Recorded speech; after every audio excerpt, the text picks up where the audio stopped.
he looked at me and he goes, "Look, man, this ain't Iraq and this isn't the Marines. This is how we do things here, and this is what's going to keep people alive."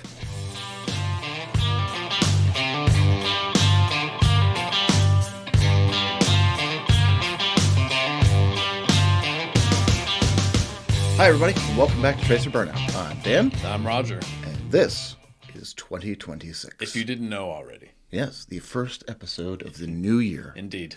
And what better way to start a new year than a guest with new experiences? Yes. Because we've talked to pilots, all sorts of pilots. Mechanics. Yeah. Public affairs officers. Logistics specialists. Engineers. Civil affairs people, which is not the same as public affairs. Nope. Infantrymen, artillerymen. We've talked to a bunch of people. A submariner, a couple coasties. We've talked to quite a few people with a lot of different experiences. Yes, and we've coasties. talked to Rangers, and we've talked to Special Forces. Space Guardians? Not real. 2026, we're starting something new. Our first Navy SEAL, Mr. Tommy Richardson.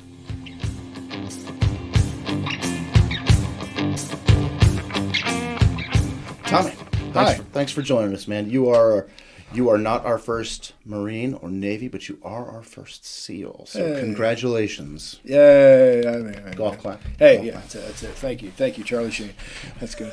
Charlie Sheen. Man at work, He's dude. an aspirational figure. In so many ways. We'll get to that later. Right.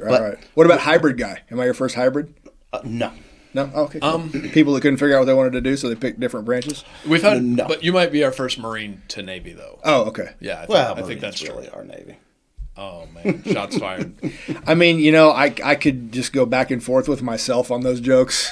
I could say men's department and be like, That's the usual retort. Right. Yes. I got out of the Marines because I needed a break. Yeah, that was, And then you joined the SEAL team. So, yeah. But fair Good enough. times. But we'll start back at the beginning. Oh, no. Does your family have a history of service? Yes. One of my grandfathers was Merchant Marine, World War II, and another one of my grandfathers was a Army dentist in World War II. Okay. And I had several uncles that were Marines. Okay. So that's the family history. The best of I say most recent history. I have back to the old Texas cavalry. The country units. of Texas? Yes, the People's Republic of Texas. That's Okay. So back in the Cav days, we actually got some of his letters, so that was pretty cool. Oh, that is really cool. Yeah. Yeah, nice little piece of family history. Oh, crazy! Especially the part when you read we lost our boots in Tennessee. We just went barefoot the rest of the way. It's like I can't even imagine. Well, I suppose better your boots than your horses. Facts. Yeah. Being a merchant marine in World War II was a serious business because of the amount of naval warfare and U-boats that was going on. So Massive. Those were some pretty tough dudes. Scary. Yeah. Scary. They can tie a knot or two. Yeah. I tell you what, even when it's dark. But no, I mean, yeah, because he had told a few stories about potential submarines and. Not potential, but actual submarines that had come through and, shot at the boats that he was at, stuff that. And then them transiting folks here and there. Yeah. So, it's pretty cool. So given your family history of service, is that what led you to join? It was partially. The other one is I just got no place else to go, right? It's jail or the Corps. No, I'm kidding. Yeah, it was, man. My family did have a big push towards it. I kind of was we'll just say beaten, battered, bullied. Just mixing words together. Talking's hard.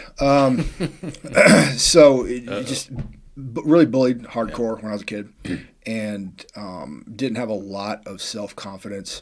To the point to where I was 14, I was wrong side of a pistol, ready to be done, and I just wanted to get some kind of validation or respect.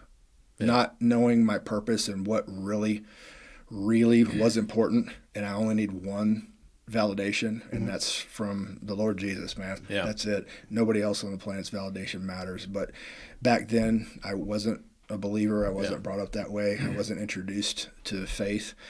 And it was getting respect from one of my grandfathers, and one of my uncles had gone the route of Marines, and then he went FBI.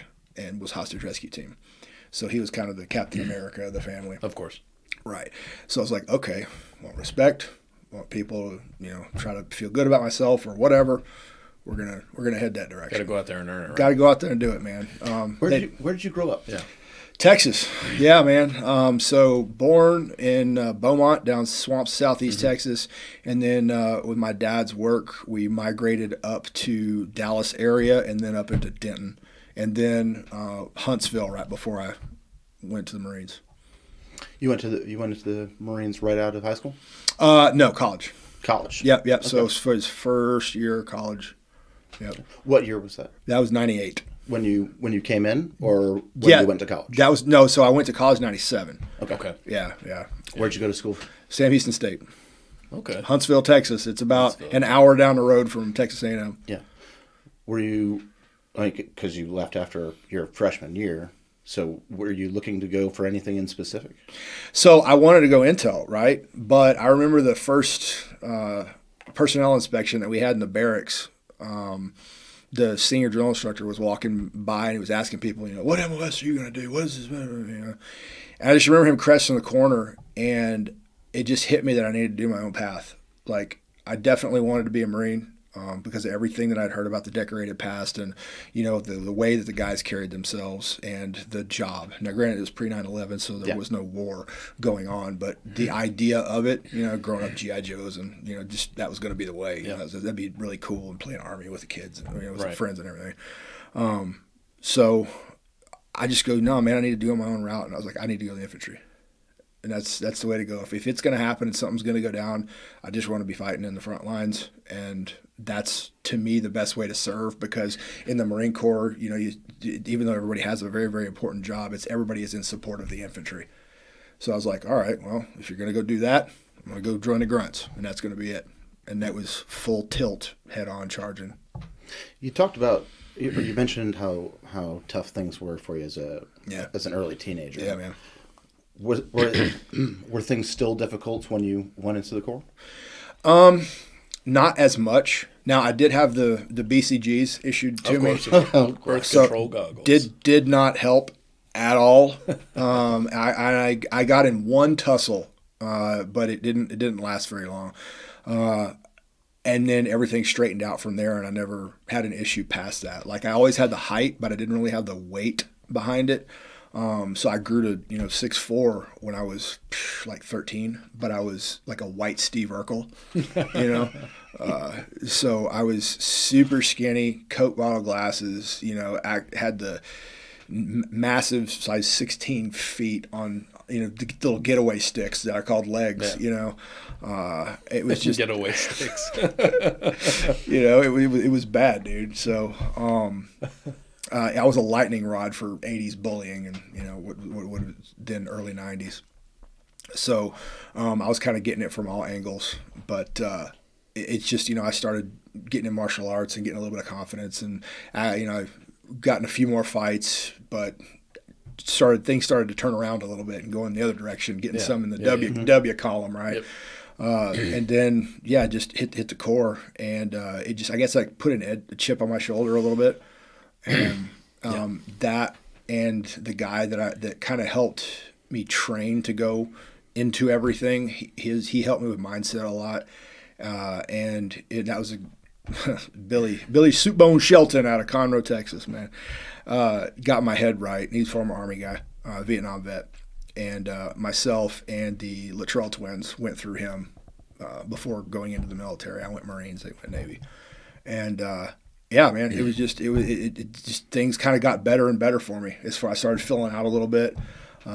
Finally crested the 200-pound mark, and had to be in Marine Corps shape, so I was about 220, but still running the PFT in the right amount of time with the pull-ups and everything. So it was still Marine skinny, but not Urkel skinny. Right. Yeah. So things did get a little bit better on that one. Yeah. So you had started to overcome your confidence issues before joining the Corps. Sure, absolutely. How? Because you were so lean, we'll say lean. Emaciated. How did you find basic training? So exactly as I thought it was going to be. watched the first half of Full Metal Jacket, and that's kind of that was it, right there. You will learn. I will teach you. I will teach you by the numbers. That's right. That is exactly Rest right. in peace. Earlier. That's right. Classic, honorary gunny. But yeah, man. I mean, honestly, I couldn't put a more accurate portrayal of what entry level training was like. And that was it. So I did the physicality part of it. I did pretty well at, except pull ups. I wasn't good at pull ups, but I kind of thrived in the tactics. And really, really loved that. And I'd grown up hunting too, so the shooting I was right on. Academics, I never really applied myself, so I didn't really do so hot at that. But I learned to really like it because the Marine Corps is really, really good about drilling in history, and understanding not just Marine Corps history, but military history globally.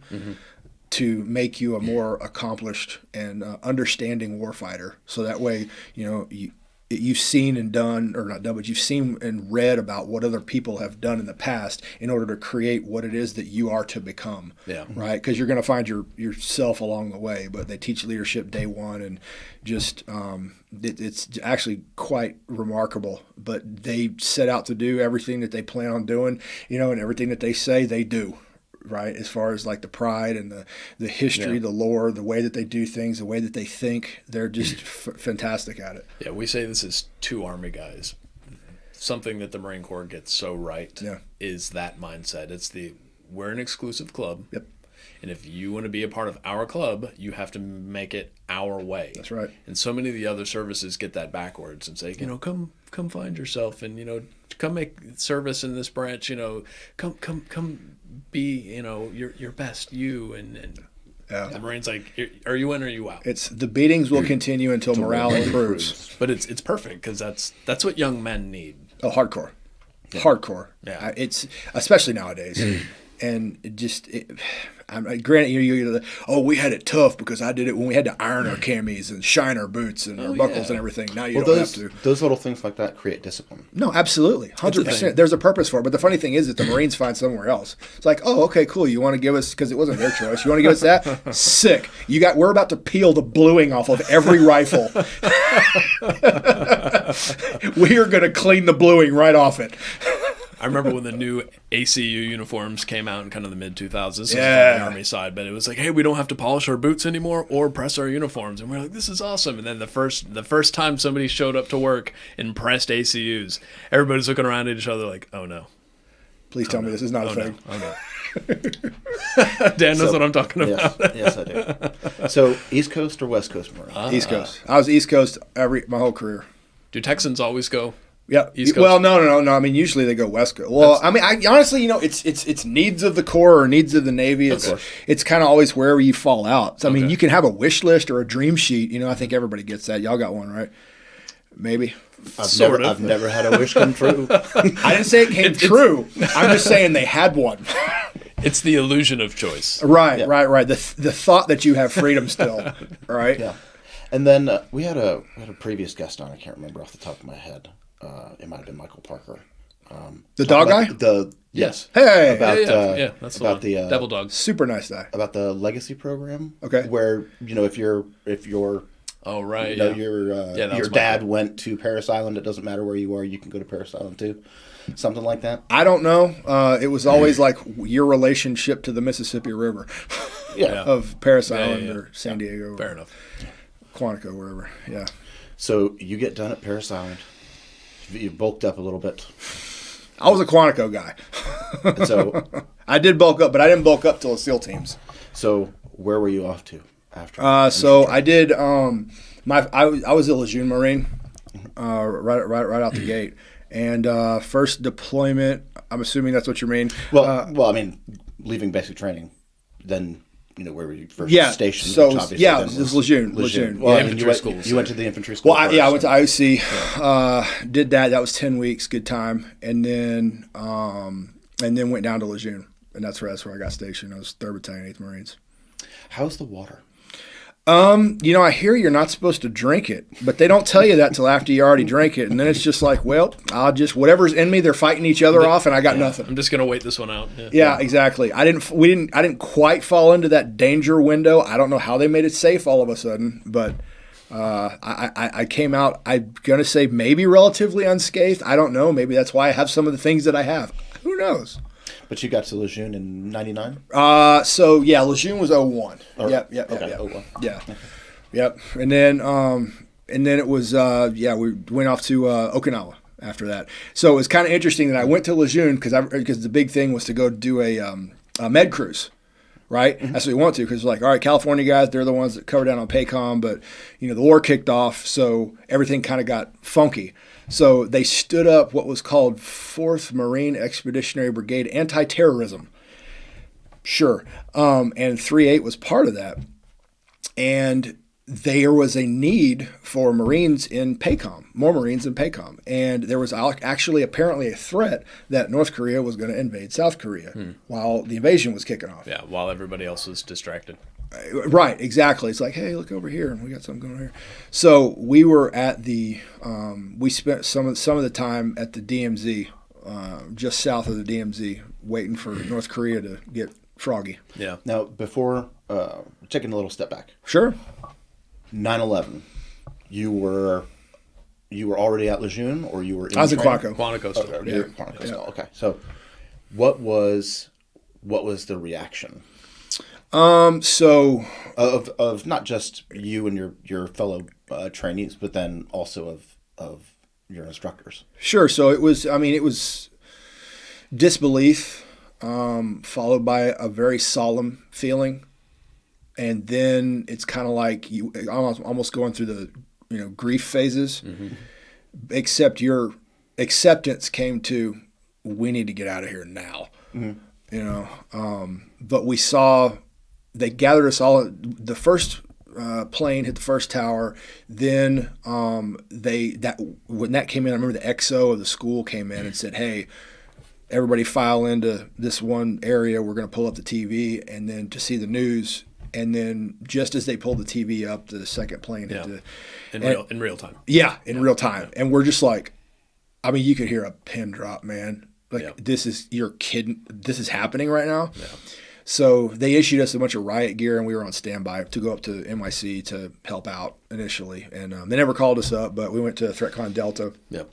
Locked the base down because it had one of the largest armories. And they figured out was Quantico, it was one of the targets. So for sure. They were like, all right.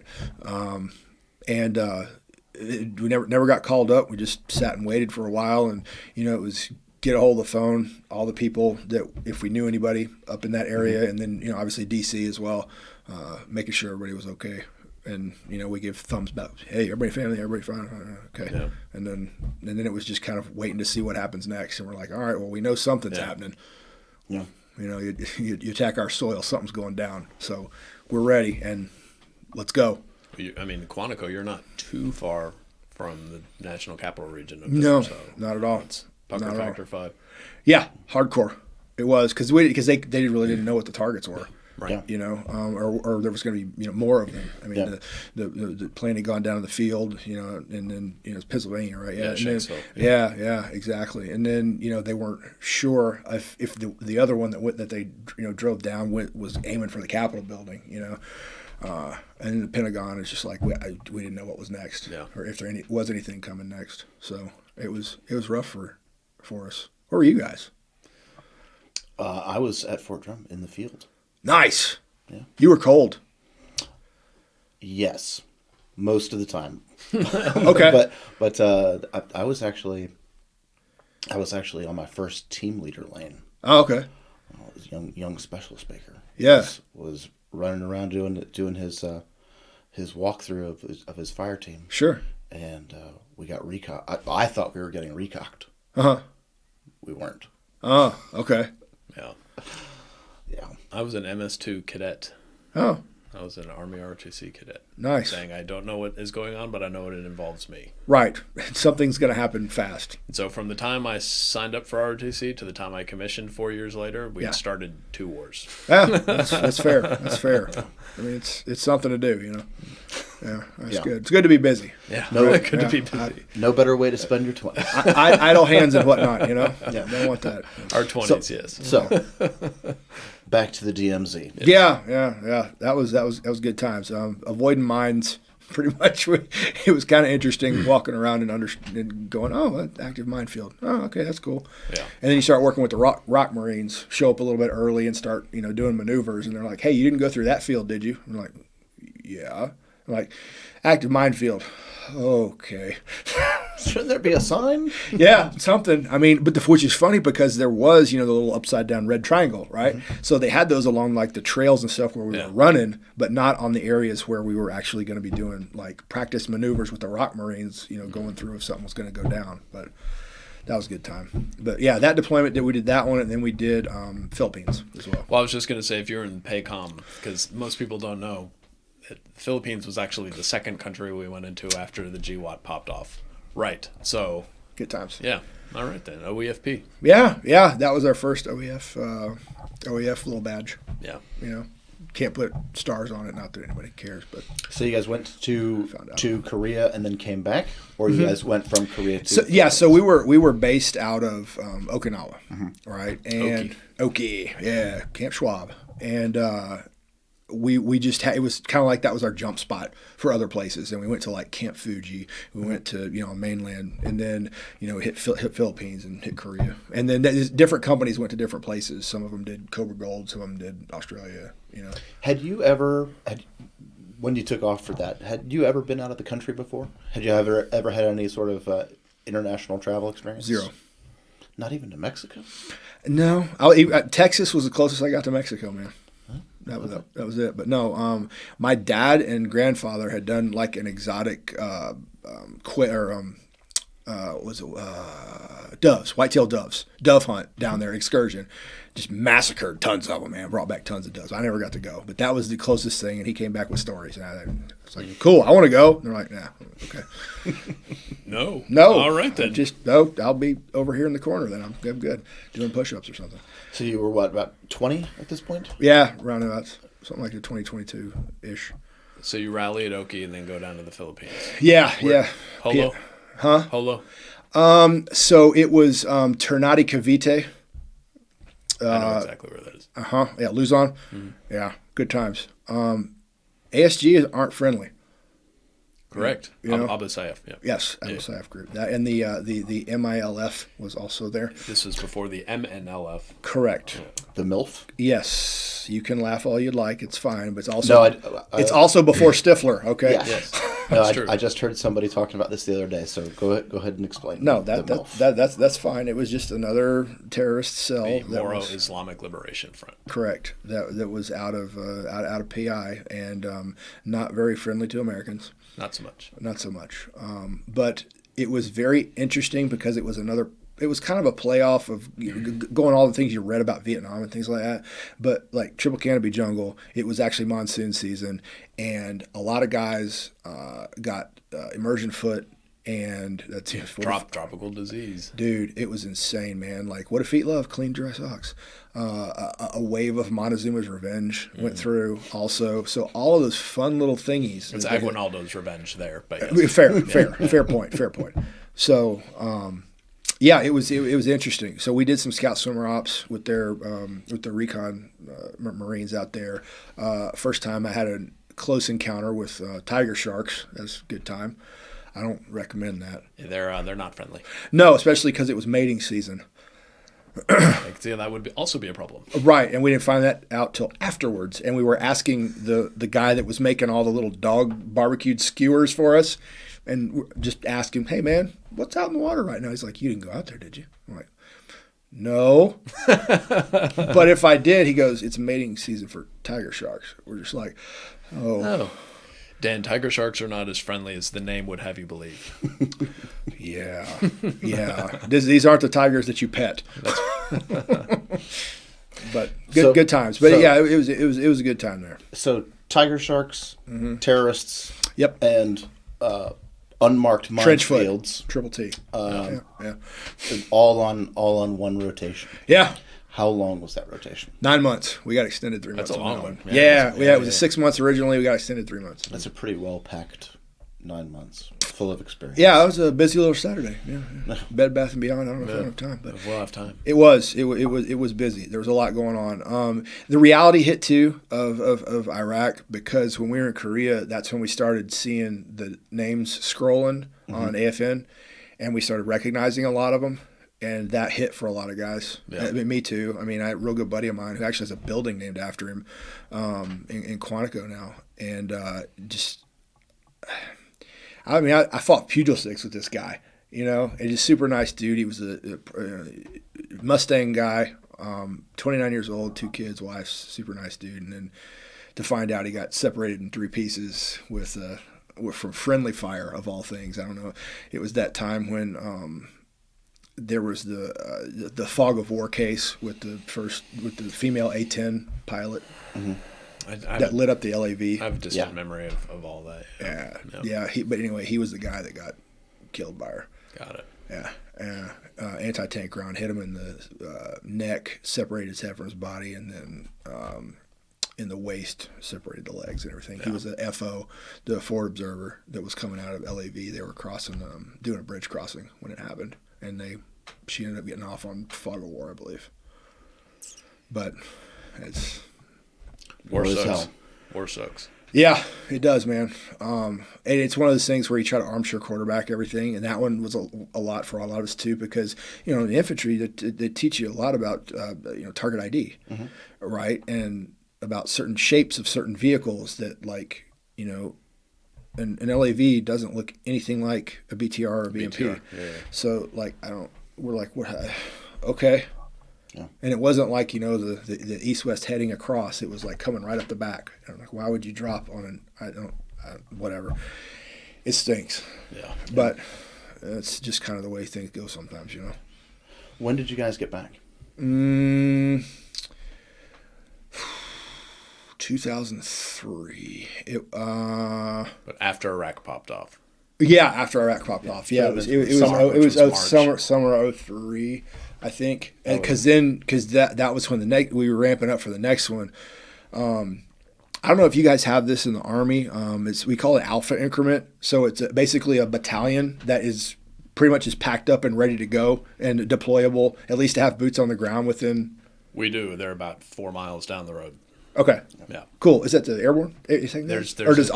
Not the whole division, but there's a brigade that's always on. We call it GRF, the Global Response Force. Okay. That's the ready force. And it's like 24 hours first guys, 72 hours. That's when you have everything. They have it staggered. I don't know what the timelines are anymore. That's all classified rather at this point. Right. But yes, it's tiered. Yeah. Okay. All right. I'm sure it's different for everybody too, and whatever's going on. So it was our last day of being on that rotation, and of course that's when it happened. Haiti popped off in 2004. So a lot of people don't know about that round. Yeah. Operation because it happens so often, about every decade or so. Yeah. Something. It's the small wars, that you don't know about, but it actually got as a named operation, Operation Secure Tomorrow. That went down, and the trigger was the president flees the seat. John Baptiste Aristide, I believe it was back then, and he fled, and we were boots on the ground, first ones there, and out of that one, I think to this day, correct me if I'm wrong, I don't know, if you fact check me, whatever. I think to this day we're still the only Marine battalion that in one deployment got a combat action ribbon and a humanitarian service medal the same one. Interesting. Yeah. Okay. Yeah. But yeah. So because most people are not familiar with that, go ahead and break it down for us. What were you guys doing? So he fled, and we got a mission. The mission was the trigger was to be on the first unit had to be on the ground within 24 hours. That was we were the first ones there, and we had to secure the airfield at Port-au-Prince.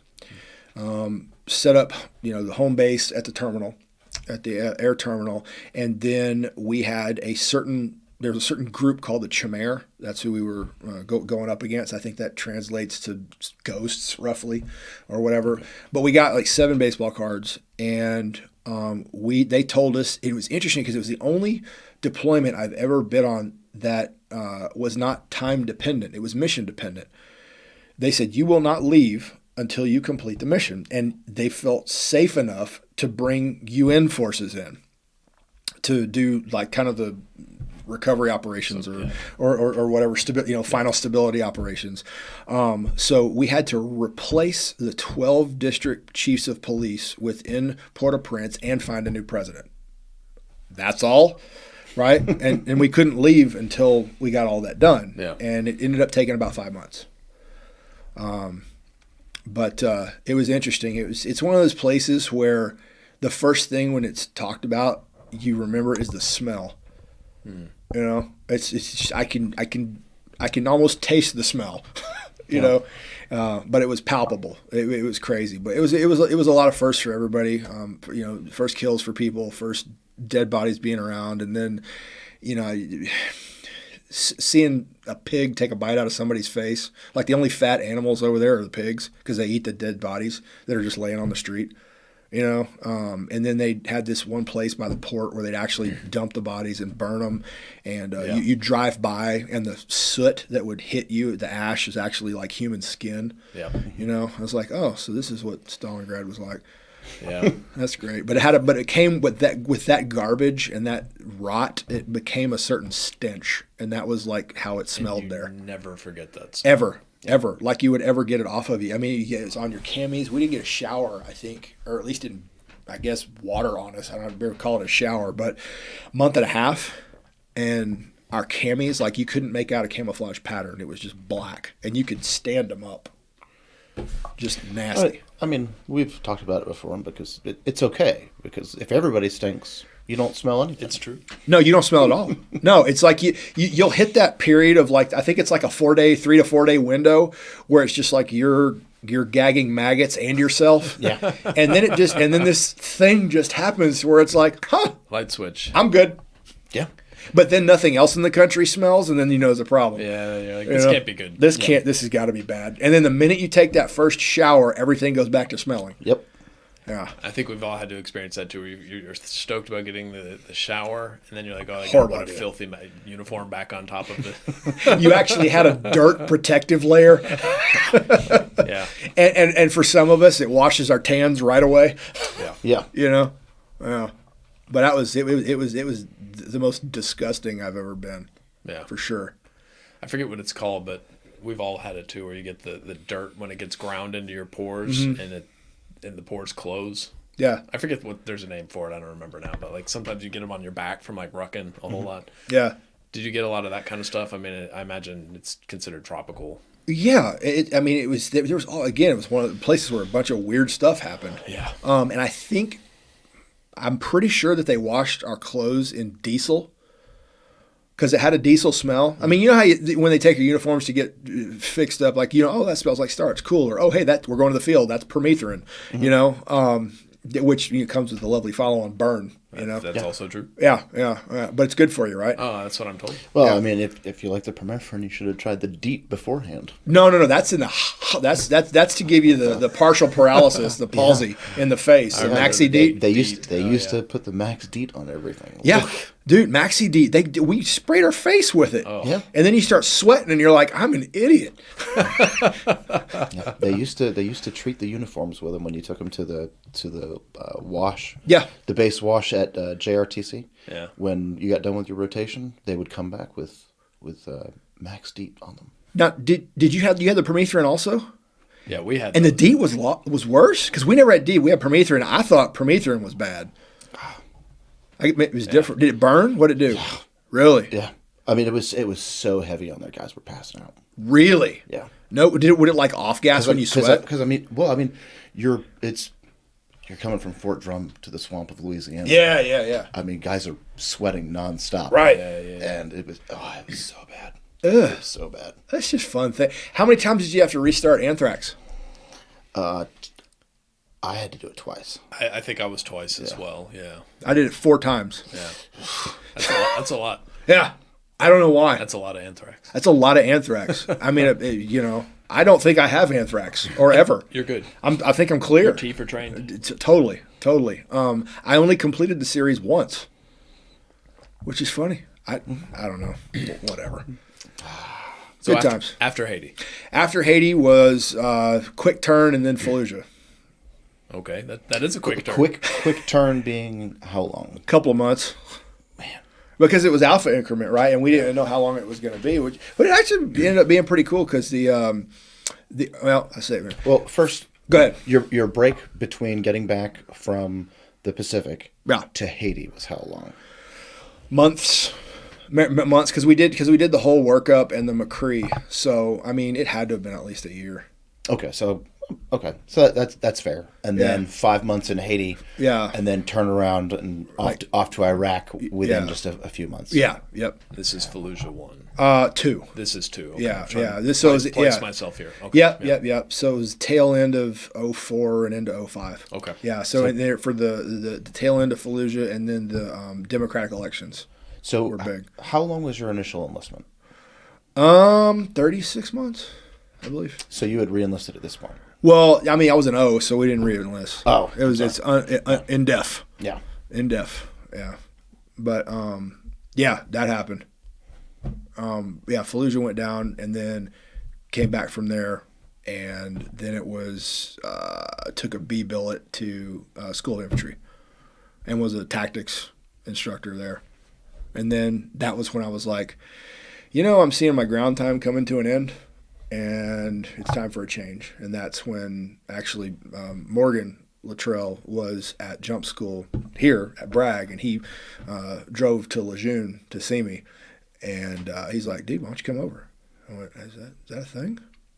He goes, yeah, I think so. Be. He goes, I think it is. He goes, well, Marcus has kind of been through it, and he knows some people. He's like, we'll set the dominoes up.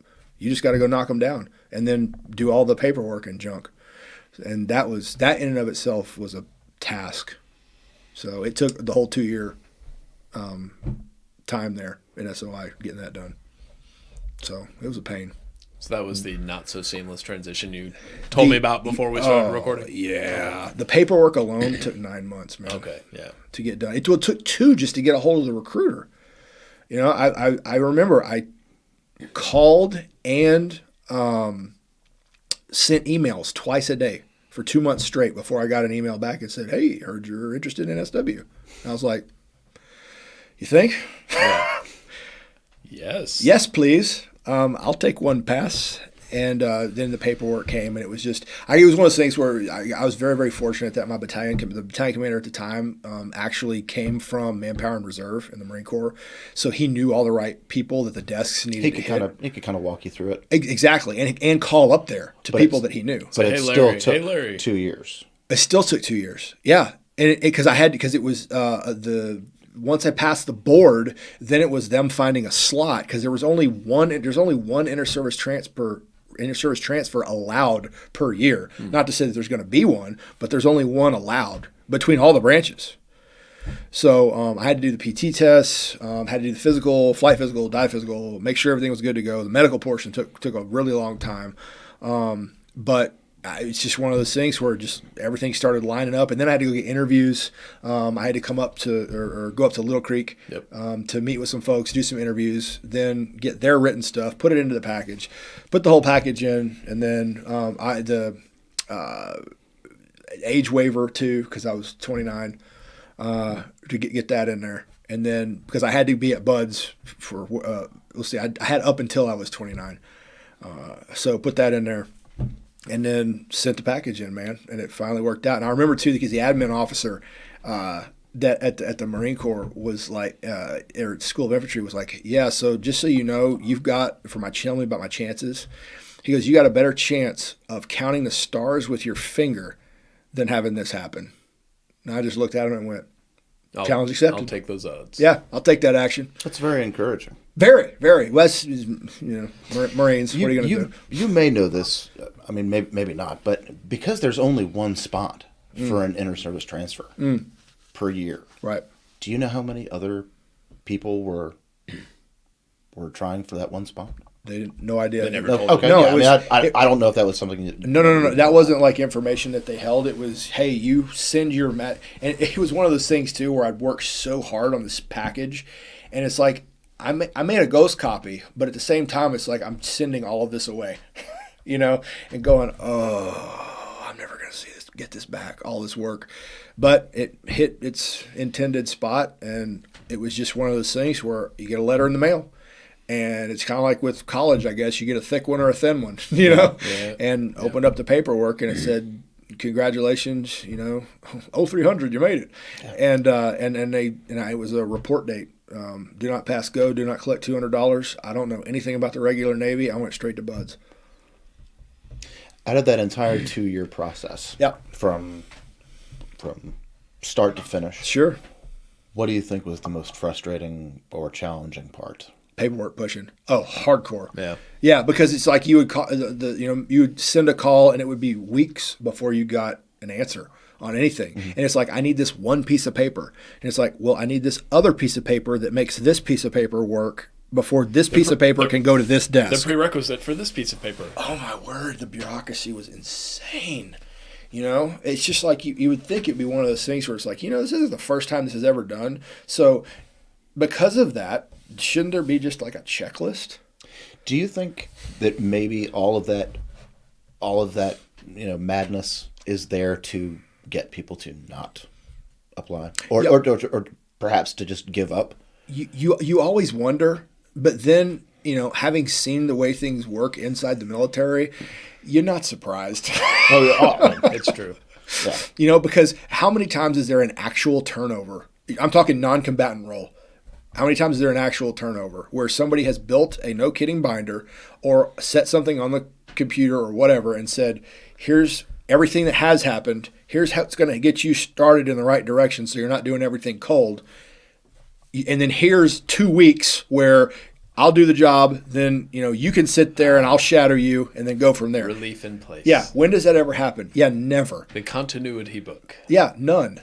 Zero. Zip. Most of the time, it's that place has been abandoned and somebody else has been doing that job too. Yeah.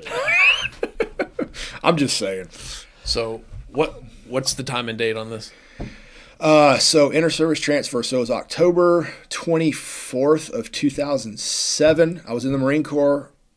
October 25th, 2007. I had a box on my front doorstep of Navy uniforms with a set of orders. I asked because you had referenced your friend Marcus Luttrell. He is returned home from Afghanistan at this point. That was would have been a couple of years. That would have been summer of 2005. Yes, that was. I was nearby when that happened. Were you? I was in Task Force Devil in RC East. Yes. Were you? Mm-hmm. Holy cow! What else did you? I mean, did you? We were on the periphery, so I don't want to overstate my involvement. No, that's fine. But we were on the periphery, helping pull outer security for all. Oh wow! Yeah, Task Force Devil. First Brigade, 82nd. Well, good on you. Yeah, thanks, man. That's cool. It was some long days. Yeah. I've had some buddies from Dam Neck tell me about the hike in and the info and intel and all that, how the whole thing went down, and then grabbing Marcus and going to the ranch, with him and Mojo. That was something.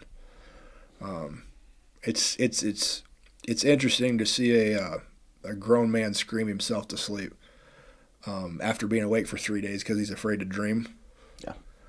Yeah, that's something. Yeah.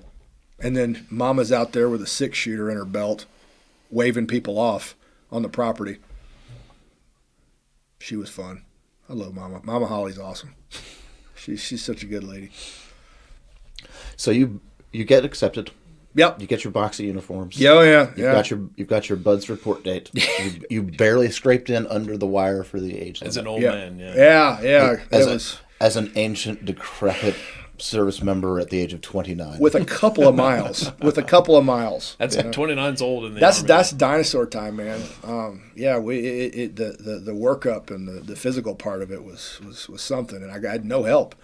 I had to train myself. I was just fortunate enough to have gone through the McQuist, the Marine Combat Instructor of Water Survival School, and they actually gave me keys to the pool, and they were like, "Hey, dude, go train whenever you need to." And my company commander at the time was super all about it. So he's like, if you need to go PT, go PT. And I got to the point to where I was doing 3 a days. I had no idea what I was doing. I was like, I know I need to run. I know I need to swim, and I probably should be a little bit stronger. So I, did a little bit of gym work. It's hard to go wrong with that. Yeah, it is. It is. I always tell people that too, as far as like, well, I don't want to get too bulky. I'm like, you're not. Not a concern. You're not. It's a marathon, not a not a sprint towards strength, man. And what situation have you ever come out of and go, man, I wish I was weaker? Yeah. You know what I'm saying? Yeah. So, yeah. So all the preparation that you were doing, physically and mentally, what Sure. have you, how much of that do you think was time well spent once you were actually in buds? I'm going to say it was all worth it because I made it. Fair. I'm going to say, I mean, could I have trained more optimally and less maximally? Yes, absolutely. But I had no idea what I was going. You don't know what you don't know. Exactly. I was literally throwing the kitchen sink at everything. And the boys were just laughing. It's like, well, I'm like, I get it. Nobody helped them. Why should, And we'd all gotten trained under the same guy, so we knew what it was like to get our teeth kicked in. And they're just like, it's way worse, man. I'm going, I don't know how it could be worse. What does that even mean? It can always be worse. And that's the thing, right? You get that mentality of it can always be worse, and then it's not so bad. It's the old expression, the Scottish pessimist says things can't get any worse, and the Scottish optimist says, oh, yes, they can. Yeah, that's right. You're exactly right. The same inventor of the Glasgow kiss, right? No, yeah, absolutely. It can always be worse. But again, if you go with that mindset, you can really get through anything. Yeah. So you're our first NSW. So explain to everybody what Buds is, where it is, how long it is, what Hell Week is, etc. Can I say this? This is kind of interesting, and it's kind of a trend. Is in everywhere I go and places where I talk, people want to hear Bud stories more than they want to hear combat stories. It's kind of interesting. I think it's just because of the smoke and mirrors behind it, the selection course and how it works and everything. I mean, I get it. I mean, having gone through it, it's definitely noteworthy. And I went afterwards, and go back and stand on the berms, and I'm like, I really can't believe I did that stuff. It's so much of it's mental. Most of it. That's the thing is, I mean, you literally put your body on cruise control, and it's, well, I'm just going to keep going. Yep. And you're going to have to kill me. I quit every morning when I wake up. Yep. And then I keep going.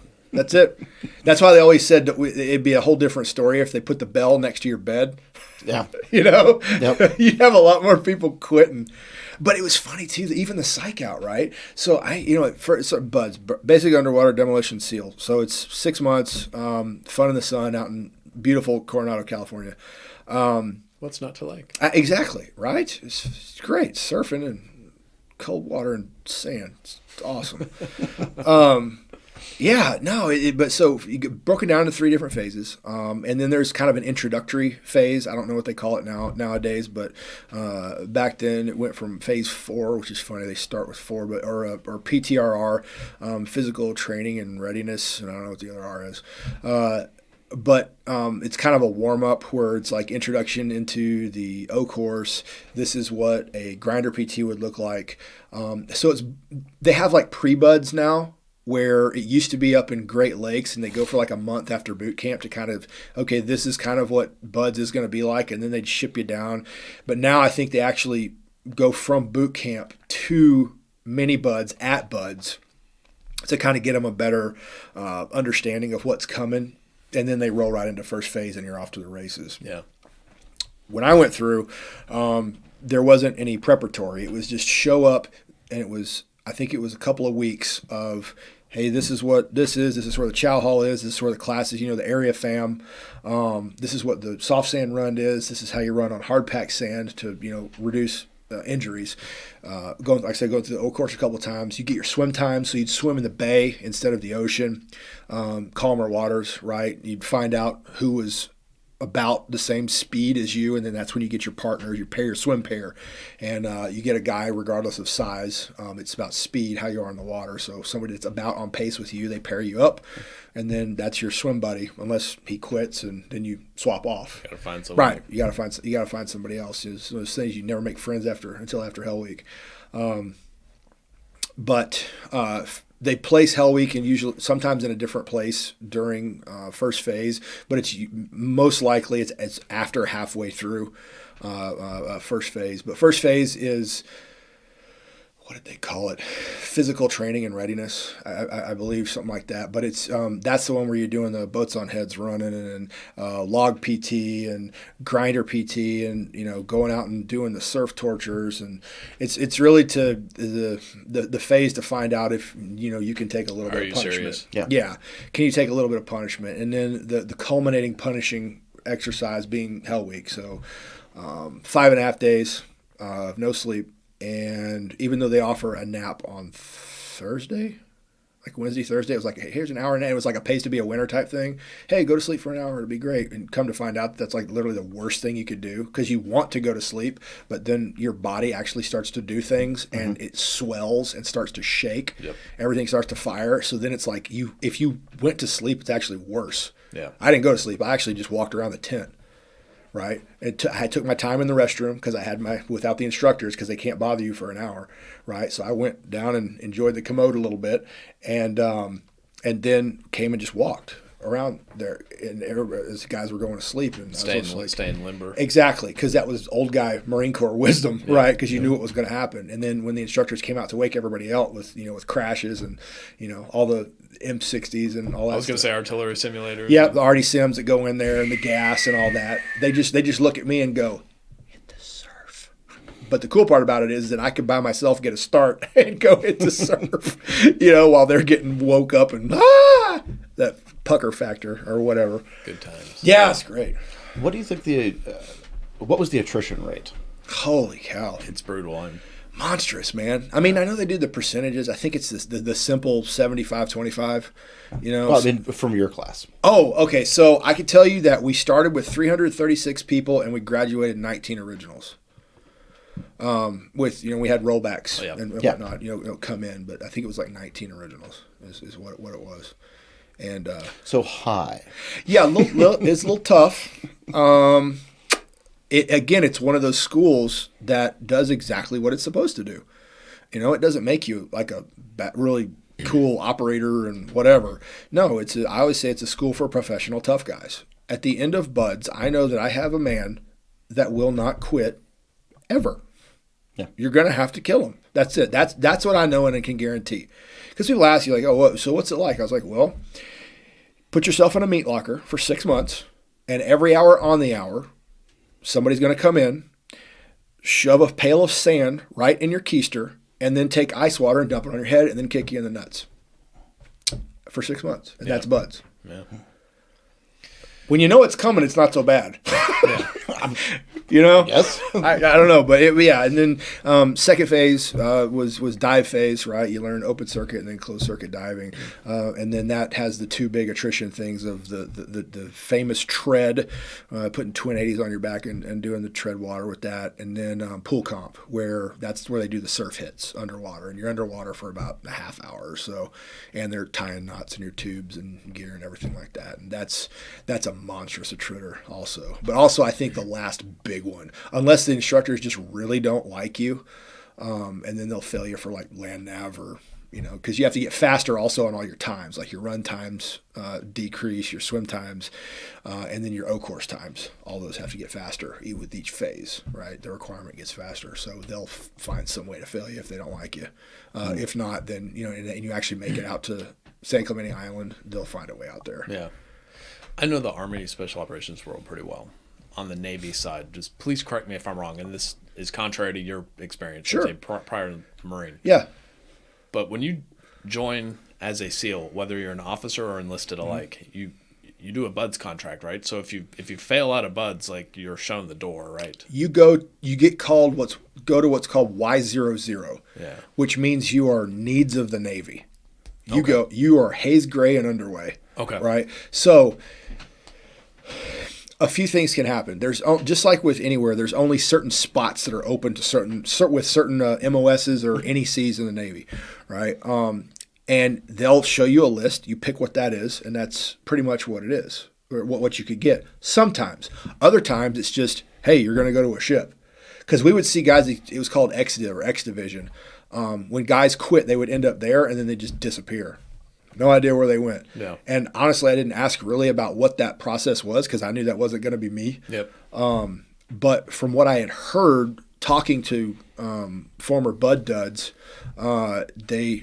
yes, there's a name for it. Of course. Yeah. So, but they said that's pretty much what happened. Is Okay. they showed them a list of, hey, this is what's available. You know, Well, that's contrary to what my understanding was. So I thank you for clearing that. yeah, up. no worries. I mean, and you know how it is, man. Things can always change, right? And that was another thing too. It's like, yeah, they've got a professional list of this is the things that we're going to do, this, that, and the other. But I mean, a lot of it was subjective. Yeah. You know, whether they wanted you to be in there or not, because you got to think is that all these guys knew that potentially you could be in a platoon with them. Right. And I mean, it was wartime, so they're like, do I really want to go to combat with this guy or not? Right. Yeah. So, so the instructors, at least during that time period, were, I should imagine it's any time, but massively serious about it, because all of our instructors, funny enough, all my first phase instructors were in the movie Act of Valor, and they had all deployed. Well, I said a lot of them had deployed West Coast wise with either Marcus or Morgan. Yeah. And they knew him, which made a really fun buzz experience for me. Oh yeah, every now and again they would get a call and they'd be like, "Richardson, hit the surf," and I'm like, "What did I do?" And I'd come back and he'd be like, "Marcus says hi." And I'm like, and then I'd call him afterwards and he's like, "Ha ha ha, ha meet." So, but That's what you get for existing. I know it's fine. Whatever. But the thing is that you take it in good stride, have a smile, maybe a snarky remark, and the instructors love it anyways. If you could go back Yep. to 29-year-old you preparing Yeah. for buds, Right. all on your lonesome, Sure. what is one thing that you would tell yourself to prepare more for? Instead of generalizing and training in everything like you were, if you could go back and tell yourself to focus on one thing, what would you tell yourself to focus on? The weight training differently. And again, it goes back to training optimally versus maximally. I would have said understand a system, but again, you don't know what you don't know. Back then, if I could have brought the conjugate system to, which is what built by Westside and Louis Simmons, if I could have brought that to my training, I believe that it would have helped me as far as not getting injured. I think it would help as far as not having the soft tissue damage that went down, and I feel like that extra strength and explosive strength would have made boats and logs more palpable. Not better, but Right. but- Yeah. Tolerable. Right. And recovery. Yeah. About how important that is. Yeah. Now it was one of those things too where it's just like, look, man, I'm not gonna go. Some of the young kids went out and were burning it down, and I was like, I don't know how the heck you doing that. Like all I wanted to do was eat and sleep. That was it. You know, but I would have prioritized sleep a lot more too. How young was the youngest person there? that you know of? I think, I mean, like 18, I was gonna say, just right about to. I mean, he was like right on the cusp of turning 19. But I mean, young kids, right? And don't know nothing, you know. And it was a weird thing coming from the Marines into an environment like that, right? And I was not liked right out the gate. Really? Right? Yeah. At all, because I literally took a drill instructor type thing. I was like, you guys don't know your left from your right. You don't like the Marine Corps term for you're just nasty. But the thing is that really wasn't helping me as you know, as far as being able to help these young guys out and bring them along. And then finally it clicked, and I went, oh, okay, I need to less DI, more dad. Yeah. You know, and then, you know, start sharing some of the stories from the Corps, and guys really started liking that. And then it was kind of pitting an us versus the instructors type thing. You know, that kind of helped out as well. But the cadre probably like that, even if they'd never admit it. They did. They absolutely did. And it took me a minute to find my way, you know, within buds. But afterwards, I had to go, because I was a class leader, and myself and the LPO, we had to go see the instructors, you know, every time at the end of the day to go get the fresh gouge, and then you know, pass it to all the guys before they went and did cleaners and clean the vehicles and all that stuff, right? For, you know, schedule for the next day. And the instructors would kind of lower the instructor guard and kind of would be able to talk a little bit about, so where'd you go? What'd you do?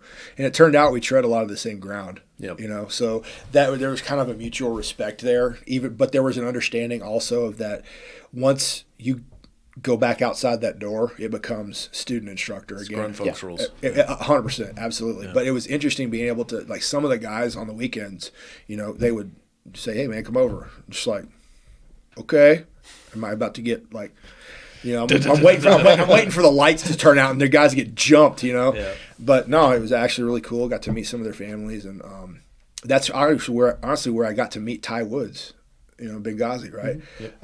And we became pretty good friends. He owned the Salty Frog that was out there in Imperial Beach, the bar out there, and we would go there and he would feed us wings, and we watch UFC fights on the weekends, and he had a great collection of Mustangs at the house. You know, his wife was super nice, but he kind of took me in a little bit during buds. I was like, "Hey man, if you don't have a place to go or whatever, let's talk shop and come hang out." And just super cool guy. And this was after I had passed the phase that he was the instructor in, but it was just cool for somebody like that. And he was a senior chief, right? And E8 at the time, and he let his guard down and just like to be like man-to-man type stuff. And then once he found out, you know, Iraq and this, he was just like, "Oh, yeah." And then there's just that camaraderie thing, and just like, this is cool, man. And then it was kind of interesting too, because when Hell Week came on and some of the instructors were you know, one of the instructors in particular was giving me a lot of heat, and I heard him come up behind it and go, "Be careful, man. He's killed more people than you." I mean, he gets results. Because it turned out that team guy that was yelling at me was a reservist and had never done a combat deployment. I'm just saying. Yeah. But he could swim fast. Cool. So when did you finish buds? Was it end of 2009? Was buds at SQT? Right, because buds and then SQT's right after that. Yeah. So that's another 6 to 8 months. You know, and I got hurt, so I got rolled back too. So that I spent a little extra time, just couldn't get enough of it. You know, glutton for punishment. Yeah. You know, it was just way fun out there. You know, yeah. But it ended up being like a 2-year stint. All told? Yeah, total for buds and SQT. Yeah, SEAL qualification training. What was the injury? Broken pelvis. Don't recommend that. Okay. We're going to take a break, and then you're going to tell us about that. Okay. Sounds good.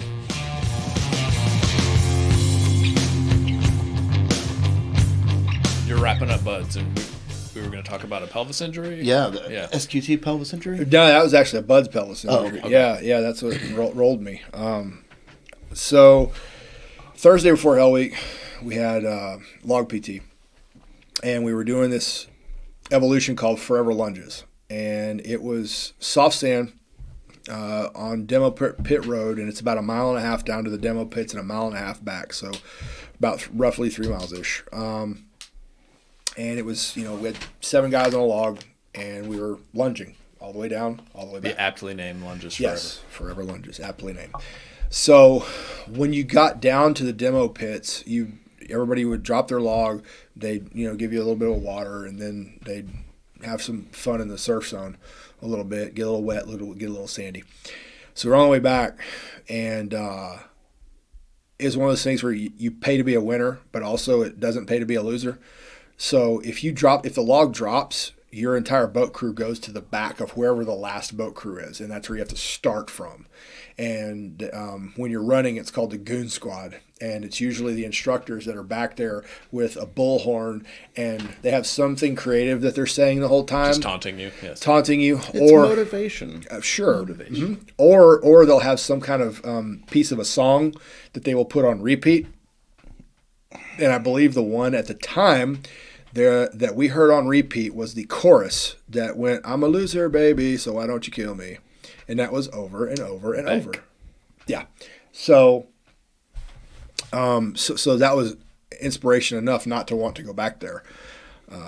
So I didn't want to drop the log. Now, call it pride comes before the fall. Maybe. I don't know. Call it hard-headed Marine, or I just didn't want to stop.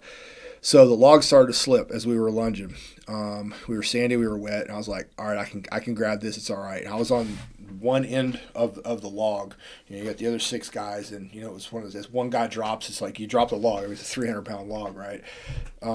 So my stupid self went to go and try to grab the log as if I could freaking He-Man that thing up and catch it or something, right? So as I was going down,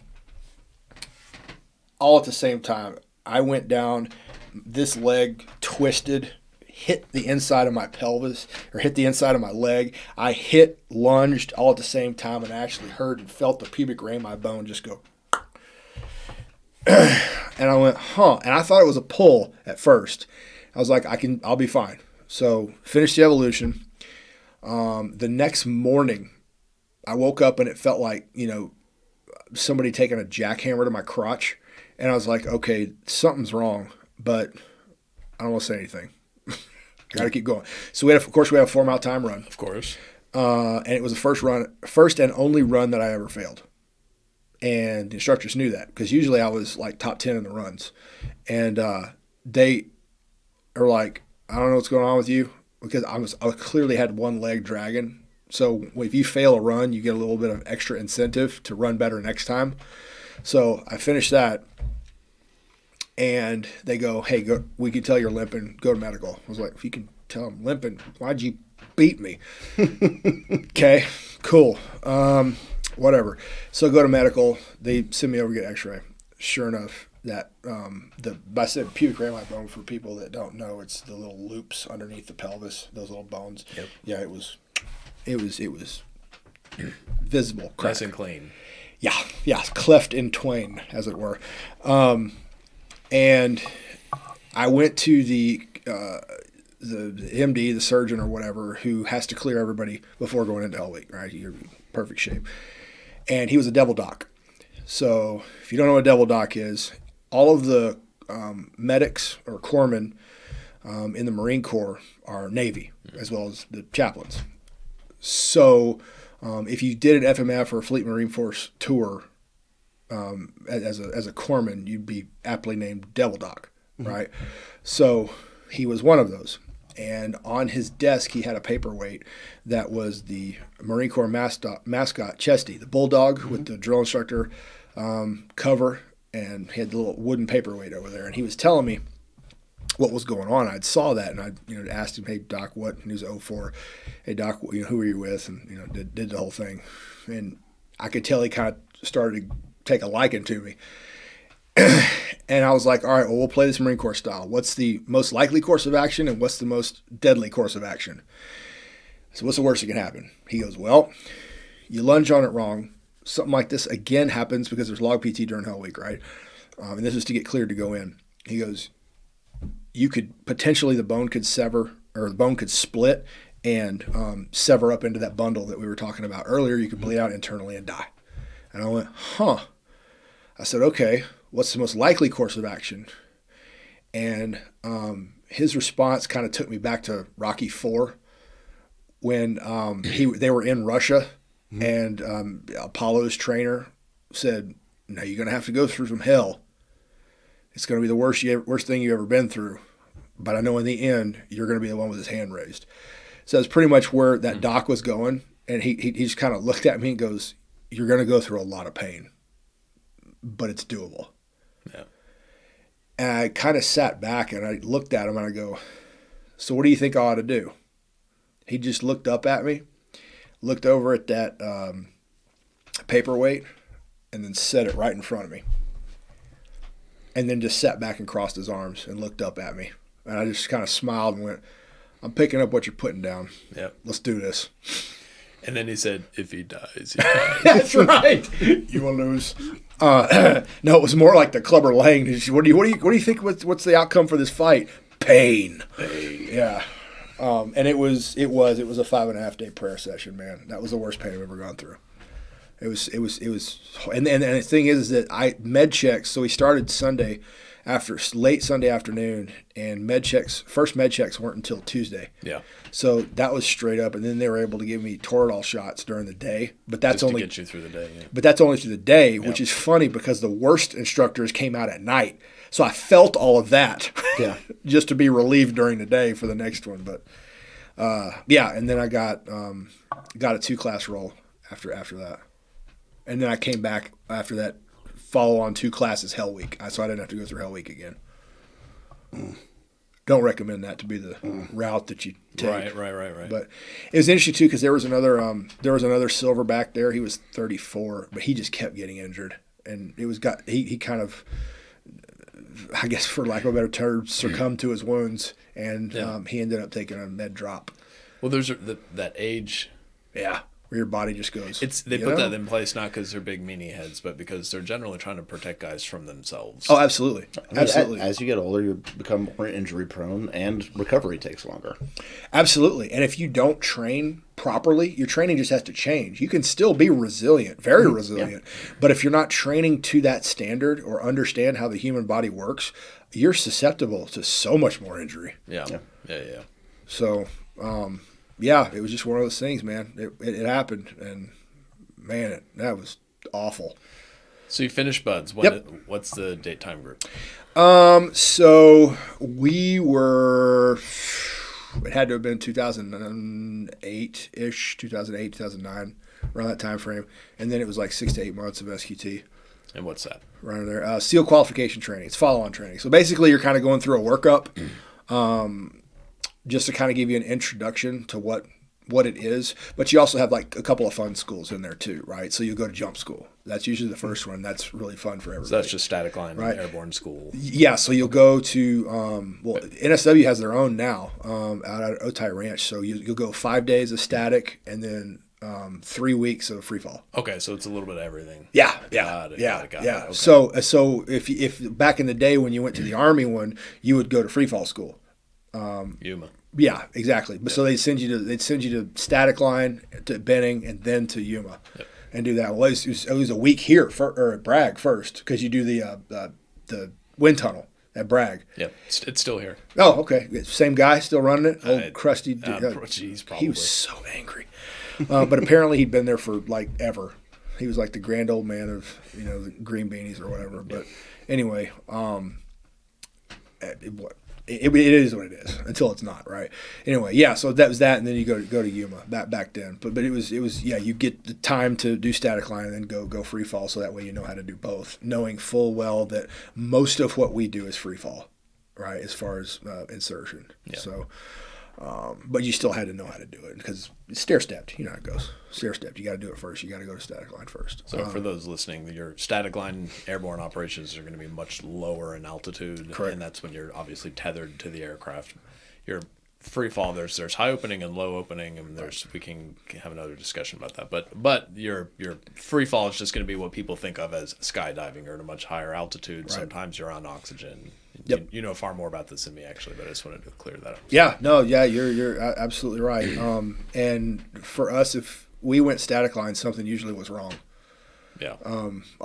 So for us, it will translate into what we call the MCADS jumps, which are jumping out of an airplane into a body of water to get on a boat. So the SWCC guys, our Special Warfare Combatant Crewman guys, are in there with us, and they're all jump qual too. So the boat will go out on one run, and then the SWCC guys will go out on the next turn, and then we go out after that. They go out first to prep the boat. We land, and then they take us to where it is that we need to go. But that's traditionally what it is. But we also got to be prepared to go in both day and night under full equipment load, jumping from up to 25,000 feet. That's when you're on O2. But usually without O2, you'll go up to I think 15,000 feet. And then jump from there and depending on what the profile is, you'll do a hey-ho or a hey-low, the high opening or low opening. But yeah, so jump school is a blast. Everybody always goes in, loves it. It's big fan. And then usually you'll go to Kodiak, Alaska, which will be cold weather survival. That's another month. And then you'll come back and you'll start going out to, different places to do, Army at CQB. For us, it's called CQC, close quarter combat, doing house clearing, things like that. You go to do land warfare. You'll go do maritime operations, small boats and over the horizon navigation, things like that. You'll do your shooting courses, learning the different weapon systems, automatic, your pistol all the way up to, ADUBs. In the U.S. inventory. U.S. inventory. Yeah. Not no threat weapons. That's not till you get to the team. So SQT is the cool guy schools. It's all the fun stuff. All the fun stuff. Yeah, it's the intro level to all the fun stuff. You just sucked it up through buds. So now we're going to let you have fun. It's a party, right? Yeah, big party. Instructors are super nice. You're spiking the ball because you made it through buds. Yeah, exactly. We did it. I mean, it was cool. But the thing is, it is more of a gentleman's course. But I mean, if you hose up, they're gonna let you know. Yeah, fair enough. You know, they'll let you be gentlemen for as long as you are gentlemen. But you know, if you start playing games, they're gonna play back. Then there's a couple of qualification things in there too, where I think it was like a 16-mile ruck run that's in there. You know, put 30 pounds back on your back and a weapon. You've got a certain amount of time to pass it, and you go do that run. And that was like the big endurance run that we had to do, which is pretty cool. Yeah, and I mean that was it. All the stuff that we do during workup. We'll do a combat diver thing also. There's a block in there for that. And then where does NSW do its combat diver? San Diego. Okay. Yep. That makes sense. San Diego Bay. San Diego. Yeah. We get a lot of Ron Burgundy quotes around here. I mean, it's a very quotable quote movie. Yeah, indeed. But yeah, it's in San Diego Bay. So you wrapped up SQT in late 2009? Yeah, late 2009, early 2010, and then we were off to the teams, and it was SEAL Team 10. So 10's your first team. Mm-hmm.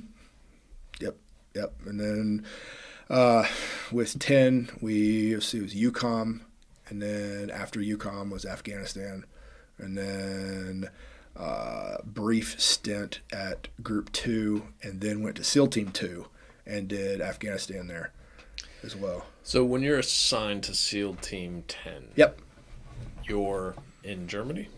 So that was first deployment. Okay. It was UCOM deployment. So that's considered a deployment. You're not stationed. Yeah, no, it's not like you guys where you have, or the Green Beret guys that actually have an 10th group there. is 10th group is there. Stuttgart, yeah, exactly. And we linked up with those guys.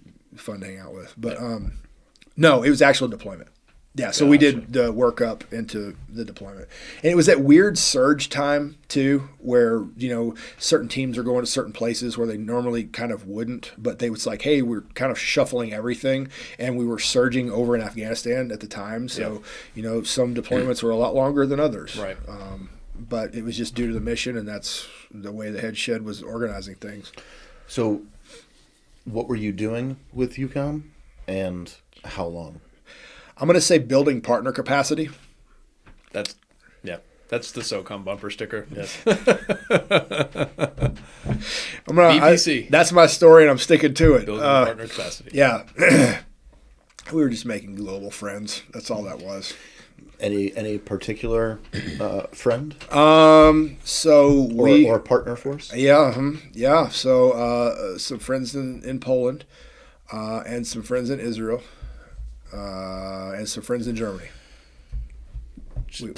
Placing the time, because you would have been doing UCOM stuff in the period between when the Russians invaded Georgia and the first Ukrainian invasion in 2014. So you would have been kind of sandwiched in the middle of that. Right before that. Any work with the Georgians? Never did. No, okay. That wasn't my thing. My because of what we did in Afghanistan, that kind of became my thing for the next one. And they're like, we know what you guys did over there, so we're going to put you and your crew together, because it was with the last Afghan deployment. We were winding down, and it was the last combat deployment before the turnover deployment, right, which was the last one. And they wanted to make sure that they had Afghan veterans going back to that place. Yeah. And myself and my troop chief had both done that. And that's why they made our troop go. And then the way that we were performing during workup, it was kind of there was 3 troops, and only one of the troops got to go to Afghanistan. So that was kind of like the incentive to do better, even though that we kind of knew it was going to be us anyways, because we were outperforming the other troops. They did fantastic, but it's just one of those things where it's just like we had the experience, and we kind of knew what was coming. And we had some really great leaders in that troop too. And great operators. It was a good troop, but even then, probably the hardest decision I ever had to make came from that actual platoon at SEAL Team 2. But that was one of my platoons. I had to choose not to go to combat because we could only take two platoons to go, and we had 3 platoons within the troop. And that was a rough one. But yeah, I mean, but we were ready to go. And Afghan was just my thing, so I never ended up going anywhere else. And I'm fine with that. By the luck of the draw, or just based on your experience, they just continued to. I think it was experience, and then the way that everybody was performing, because they wanted to send like the guys that were the top shelf group out there. Yeah. You know? So what positions within the teams did you hold during this? I mean, we're talking years at this point. Yeah, man. Platoon commander, platoon OIC, troop commander. I mean, at the tail end, I was OPSO as well for Team 2. Which is an 04? Yeah. That's an 04 position. Yep. You're our first SEAL that we've had on. So can you break down the makeup of a SEAL team? Oh, like the task organization? Yeah. Yeah, it's a lot different than Green Berets. I think it's a little bit more fluid. There are certain requirements that come down that you're supposed to have per platoon. Like a platoon has to have a breacher, platoon has to have a medic, platoon has to have a sniper, and then it obviously has to have the team leaders as well as the platoon OIC and SCA. So you've got your OIC and SCA at the top. So the platoon leader. Try to do my joint terminology here.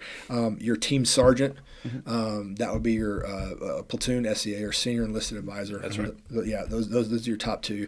You would then have an LPO or lead petty officer. I guess it would be the same as y'all's guide, if you guys even have one or something like you don't. That might be a Marine thing, but and then depending on how many guys you have, you split down into squads, right? So you have 2 squads. You'll have an AOIC, usually a butter bar, or if he's promoted to Lieutenant JG, he'll be in charge of 1, and then it'll be a senior E6 that's in charge of the other one. And the LT, he's just warming up for his next spot, which will be a platoon OIC. So he's kind of shadowing off of that, but then also learning. So you'll have a very senior enlisted, senior junior enlisted, the most senior of the junior enlisted guys going with him because he's a new guy, but to kind of help grease the skids a little bit. And then, but those are your 2 kind of maneuver elements. And then depending on what the job is depending on how those things get task organized. Yeah. Right. So I can sit here and tell you, okay, sure, it's, two squads of 3 or 4 guys each, but sometimes you have the right amount of people, sometimes you don't always have the right amount of people. You're not always going to be task org perfectly. Ideally, about how many people are in the SEAL. So again, that depends. Yeah. Based off of what we've had 21-man platoons, we've had 14-man platoons. It's just dependent on what the requirements overseas, because everything goes based off of overseas requirements as to how the platoons are going to get task org. Because you can do that within SOCOM, you can't with SOF. You really can't do that within the ground units. True. Yeah. Because they're a little bit more flexible.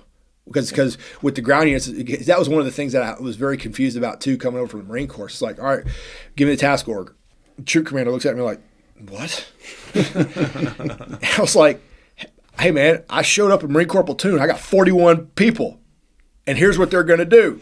Yeah. Right? And he's like, no. That's not a thing. Not a thing. It's not a thing. You're not in Kansas anymore. Yeah, exactly. But so it was interesting going from concrete to water, and somewhere I tried to make Jell-O. Concrete Jell-O. That's it, man. That was it. But it was a very interesting transition to understand the fluidity of the team and really the diversity that it brings as far as combat firepower. Knowing that there are certain requirements that you have to go out the door, but everything from there, it's literally you can plug and play based off of who's good at what. Right. Play the strengths and weaknesses, and if you're a good commander, you know these things. Absolutely, and it's like, hey, you're good. I think you have the propensity to be good at this, and this. Hey, you're a good comms guy. You listen. You seem to be good. I'm sending you to JTAC, right? And then he'd be my JTAC. Yep. And it just that's what you do. You get to know the boys, and then that's how you're going to task org them to whatever their strengths are. And striking that balance between playing everybody into their strengths while simultaneously getting people out of their comfort zones because you need them cross-trained in some of the other functionalities as well. Absolutely. But the thing is that cool part about that is that you do that in your side roles. Right. That you have like, okay, well, I'm not necessarily going to have you lead a team doing here, but I'll make you the supply guy. So, new stuff comes in, I'm going to make you that conduit. Something closes up, it's your fault, I'm going to you. Yep. But he still gives them, like you said, that responsibility piece to where when it's time for them to level up or cross over into something else, they absolutely can. Hey, you're a smart guy. I'm going to give you all the intel stuff. You're going to do that on the side. And usually that bleeds somewhere into the recce element. Yeah. Makes sense. You spent about 2 years between Bud's injury and SQT before you got to the team. Yeah. So you're about 31. Ish, yeah. Ish. After spending those about 2 years in that training, how long did it take you once you got to the team to feel like, all right, I've got this. I belong here? After the first deployment? I mean, it was funny too, being like a senior guy, but still a meat. Mm-hmm. It was a very weird feeling. Yeah, I mean, not only are you senior in age, but you're also senior in experience. Right. Because, I mean, you hit the ground running. Right. Yeah. Yeah. Very weird. Yeah. And I remember when the first interaction that I had with a SEAL at Team 10, I just got you're the Marine, right? I am one. I don't know if I'm but sure. Yes. But it was just kind of weird. That whole thing. But the guys were great. And it was one of those things where it's just like, yeah, I screwed up. But it was, you own up to whatever it is you do wrong. And then you start doing right. And then all of a sudden, the tides start to turn. And they're like, yeah. And then, after deployment goes in, next workup starts up, they're like, okay. But which is interesting too, because usually the way it goes is that the first platoon that you do, you're the new meat. Then you're a one pump chump, right? There's a progression to this. There is, but you're not really like an operator until you're on your third rotation, because you're still kind of figuring things out. And you haven't gotten the humility slap yet. Yeah, just when you know enough to be dangerous, and then here comes the humility slap. Yep. Yeah. Every single time, and usually it's in the form of a senior enlisted guy that goes, "Okay, we need to sit down," or you'll go over the hill. I guess is the right term. Ranks coming off. What was that moment for you? The humility slap for you? Yeah, so I had a JTAC. It was actually, honestly, when I first got to Afghanistan, it was my second deployment.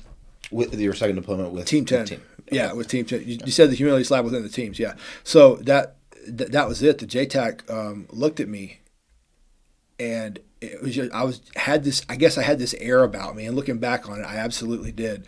Look, man, I've already been through combat. I know it.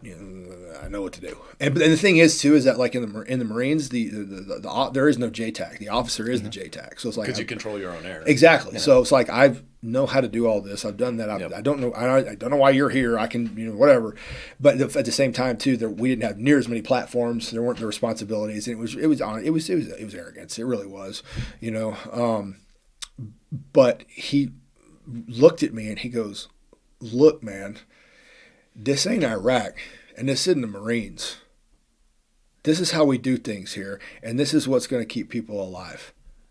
And I just kind of sat back and I was going, "You're right." Yeah. I'm sorry. Okay. I'm listening. What do you got?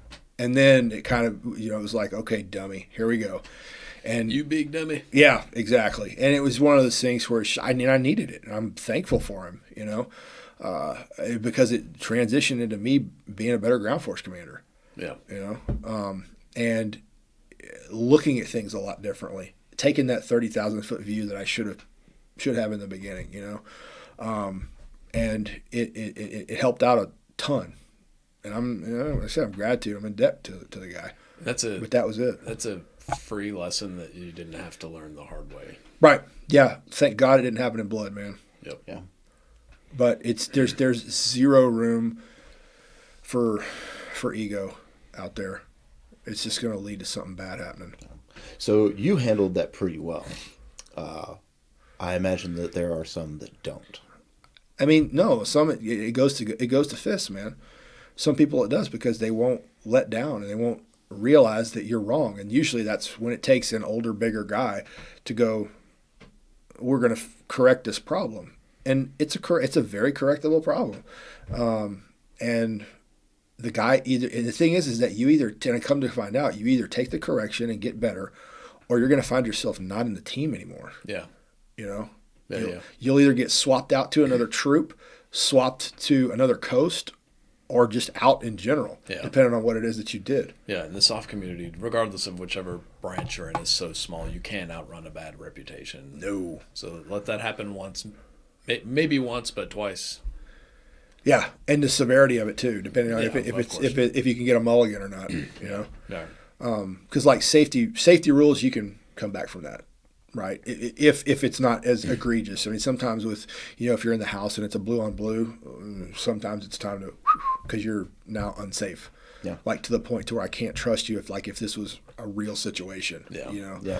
Yep. So, but now, granted, there's going to be a lot of things that you can't tell us about. About some of the things that you've done in places you've been. Sure. But you saw combat as a Marine. Correct. And you saw combat as a SEAL. Yes. Obviously, it's a different type of combat. Combat's combat, man. Bullets still look the same. Right. Small team Yeah. versus, big service, big organization. Right. What are some similarities and what are some differences from your experience? Oh, I could do that as sticking to the tool shed, man. Sledgehammer versus a scalpel. Yeah. It's very, for sure. That's what it is. It's the mission is different, though it's the same because soft literally is not. They're not landowners, so they're working with whoever the guys that own the territory, battle space owners, whether either it's the Army or the Marines, whoever owns it. You're operating in their backyard, so. Permissions are different. Communications had to be utilized a heck of a lot better as far as crosstalk between units, which learned that the hard way, getting shot at in Fallujah by an Army unit across the Euphrates because we didn't know that they were there, even though they shot at us first. It's like, you see the nods? Like, there's a silhouette here, guy. But to the point to where it's like, hey, I need to go to the battle space owner, whoever that 05 guy is, and go, hey, we're going to operate in your, or is it, first of all, is it okay? We found this, this, and this. Because the approach matters, Hey, we found this, this, and this. We're going to go in and, because we had different authorities than they did. Right.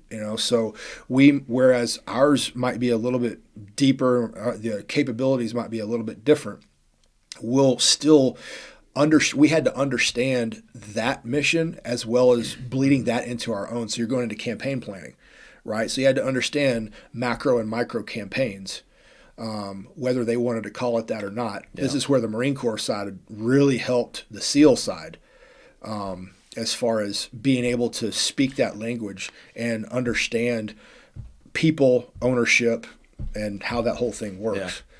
Having to be able to explain how whatever you're doing on the objective is beneficial to both your SOTA commander as well as, that battle space commander as well, who, let's just say, I'll use the buzzword synergy. If you're helping release some pressure or some stress over here. Right. Or it'll make them look good if he's one of those type of people also. Yeah. Which so, unfortunately, yes. It's unfortunate, but again, that goes to you have to know your enemy as well as know your friends. Yeah. Right? So whatever's going to get, I saw it as my job as to whatever's going to get us the op. Yep. So it's, hey, who's the CO? What's he about? Find out as much as I can. Then you go brief them. And if you're in competition with another element, it's why can I do it better than them? So it's kind of like being able to sell a ketchup popsicle to a woman in white gloves, that type of thing. But I think as far as the way that we operated, it was a little bit different just because, like I said, we were just two different tools, right? Even though we kind of did the satellite patrolling type stuff, which was, the beehive thing in Fallujah, that was something. But assets were different. The battle space looked a little bit different. I don't know. I think it was just because I guess I hate to say older and wiser, but more experienced. Just being able to bring a different mindset, which actually helped me as a SEAL. But, combat was combat, but it was weird kind of being like, hey, we're the the tip of the spear or whatever you want to call it, but honestly still kind of in support because you are working with that battle space owner. So it was kind of interesting as to how that whole thing played out. Whereas, in the Marines, it's like, all right, commander's intent, task, purpose, end state. We're going to go here. We're going to attack this. We're going to hit this. Here's why. And then we're going to come back. Yeah. Sick. Let's go. How does this play into the bigger thing? What we know, 2 up, 2 down. That's our jobs, And, whereas in the teams, it's like, no, it's capture, kill. We're going to do this. And it's going to cause this ripple effect within this area. Strategic effects. Yeah, exactly. So you've got something that's, instead of having more tactical and operational, you're actually at a strategic level where anything that you do can and will help or hurt you, depending on where you're at. But there's so much more. Incident. To me, there was a lot more second and third order effects being a SEAL than it was being a Marine. Yeah. Granted that each person experiences this differently. Sure. What are some similarities in the after effects of combat? Whether it's loss, of a buddy, or maybe a mission that didn't turn out well. Sure. What are some of the similarities that you saw with the way that young Marines handle things versus the way that the SEALs, a SEAL team handled things? The not so good moments. I think it depends on 1, how well you were trained, 2, what happened, and 3, how close were they to that individual. Whereas if it's a guy that was, they were roommates at Buds together, it's going to hit a lot harder than, somebody that they were, you were in one area and they were in another AO and, he got killed, or if it was a platoon mate or whatever. I would say in the teams, they're a little bit better at compartmentalizing that stuff. Good, bad, indifferent, whatever you think about it. I think they're a little bit better than that. I think it's incumbent upon the leadership that's closest to them to know that individual, because you're always going to get the I'm good. You're never going to get the I'm hurting. Yeah. Until like way later. Yeah. Hopefully it's not too late. Yeah. That takes time and space. Yeah, exactly. Because processing, if they even do that. Yeah. It doesn't happen until you're so far beyond that. Yeah. Whereas I think with the Marines, because the kids are so young and that stuff happens, that shock and awe factor of something like that happening, they can deal with it right then and there.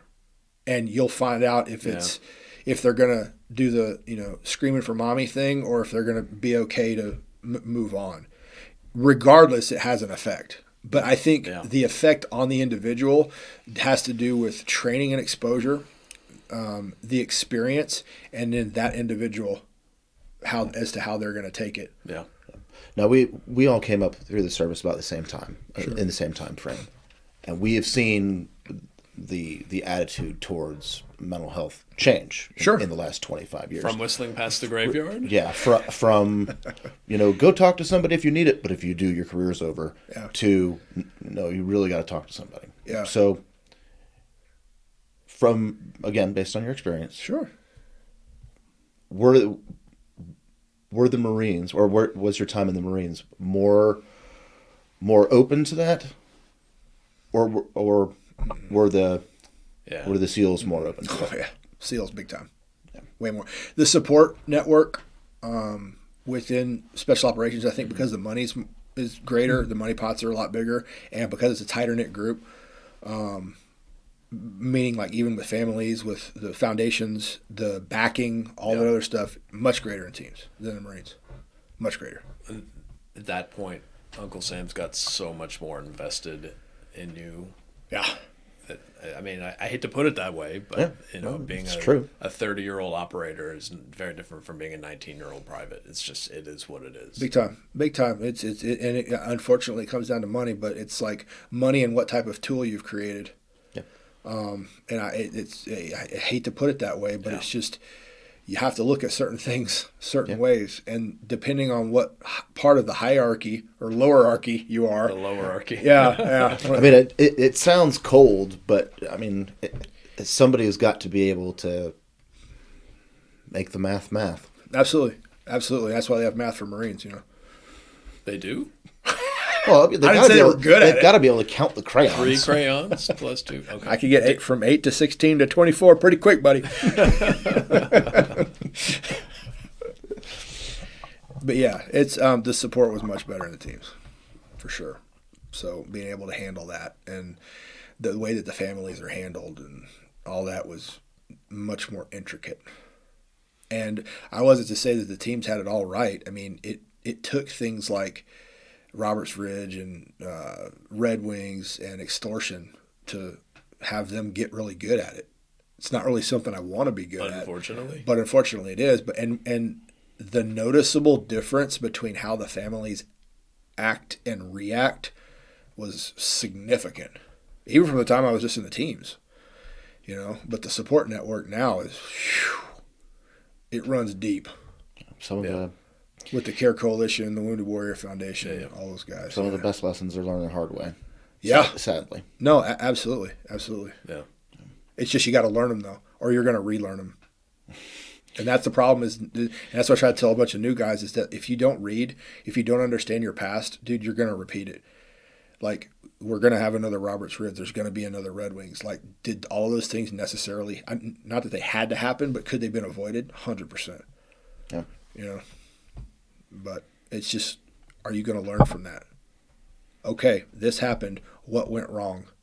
And what went right? More focus on what went wrong. And it's not, I'm going to analyze it, not criticize it. It still takes pretty thick skin. Massive. Yeah. And maturity. Yeah. So, again, there's going to be plenty of stuff that you can't tell us about. But there's always stuff that happens in the worst conditions that you look back at years later and it makes you laugh. Oh, dude. I'm already I cannot. Immediately something pops in my head. Exactly. Says that. And that's what I want you to tell us about. Because there's always something. Why are you laughing in this moment? Yeah. I can't stop this guy's face. This is going to be good. Oh, my word. All right. We're in Afghanistan.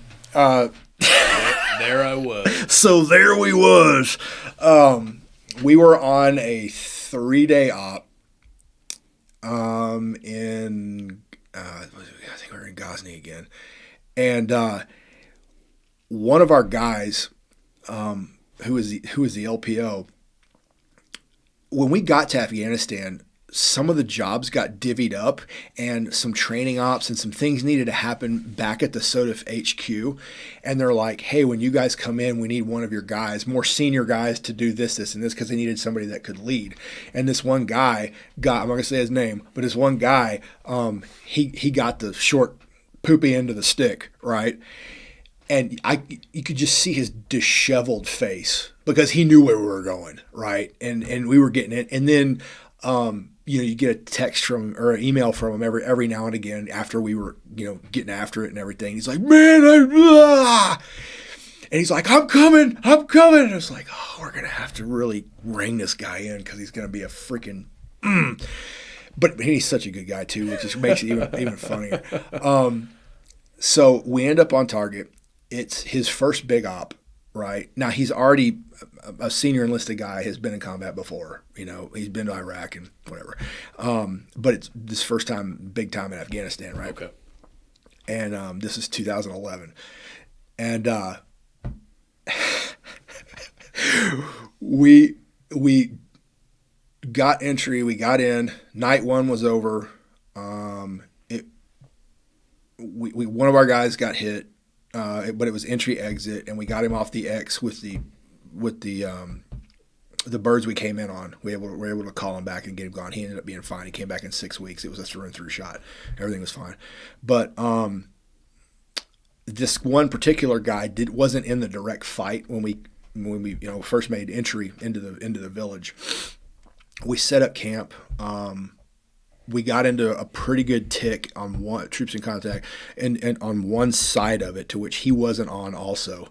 He was on the south side. The fight was with us on the north side. And I think we'd killed 27 Taliban guys. So he's back there. You can hear him on comms. Just champing at the bit. Oh, yeah. Frothing even. So the next morning, we were on the roof, and we had one of the villagers that was there. He was about to kill a goat for us for breakfast. As one does. He was super. I mean, sometimes you have to pay like 500 Afghani or whatever, but this guy was super happy that we were there because I think the Taliban had killed a member of his family like the week prior, so he was all about having us there. And those are always the best folks, to be around. It's personal. It is very personal, and boy, those freaking roots run deep, man. Yes, they do. So we were sitting on the post or whatever, and he goes, "Hey guys, I'm gonna go. I'm gonna go take a dump." And we're like, "Cool, yeah, no worries." And there was a little watermelon patch that was right behind the compound because the guys grew. Because if you guys had the Afghan watermelons. Oh, yeah. Oh my God, they're so good. Yeah. Dude, and they're like this big because that's what a real watermelon's supposed to look like. Not but it's like modified ones. Oh yeah, exactly. But you open those, it's just candy. It's so good and it's refreshing, amazing. Anyway, he goes back there, eats one, everything's good to go, then decides to relieve himself. And it's right close to like the doorway where he decides to go and drop trowel. As one does. I can only imagine that it was almost right when he had I didn't see him, right when his pants pulled down, that gunfire started on the roof that he was on. And we're there, and you could just hear, "Hey, don't stop without me, hey!" And I'd look around, and I turn, and dude, he's running with his rifle in one hand, and his pants coming around and he's literally got butt wipe in his shoe, in his boot, dragging behind him, "Hey!" And then when he gets his pants up, and he finally, we're just sitting there shooting and just dying laughing, and right as trying to get a sight picture. Yep, right as he got up into position, it was done. He was so mad. He missed the whole thing. He missed the whole thing. We're just like, oh my God.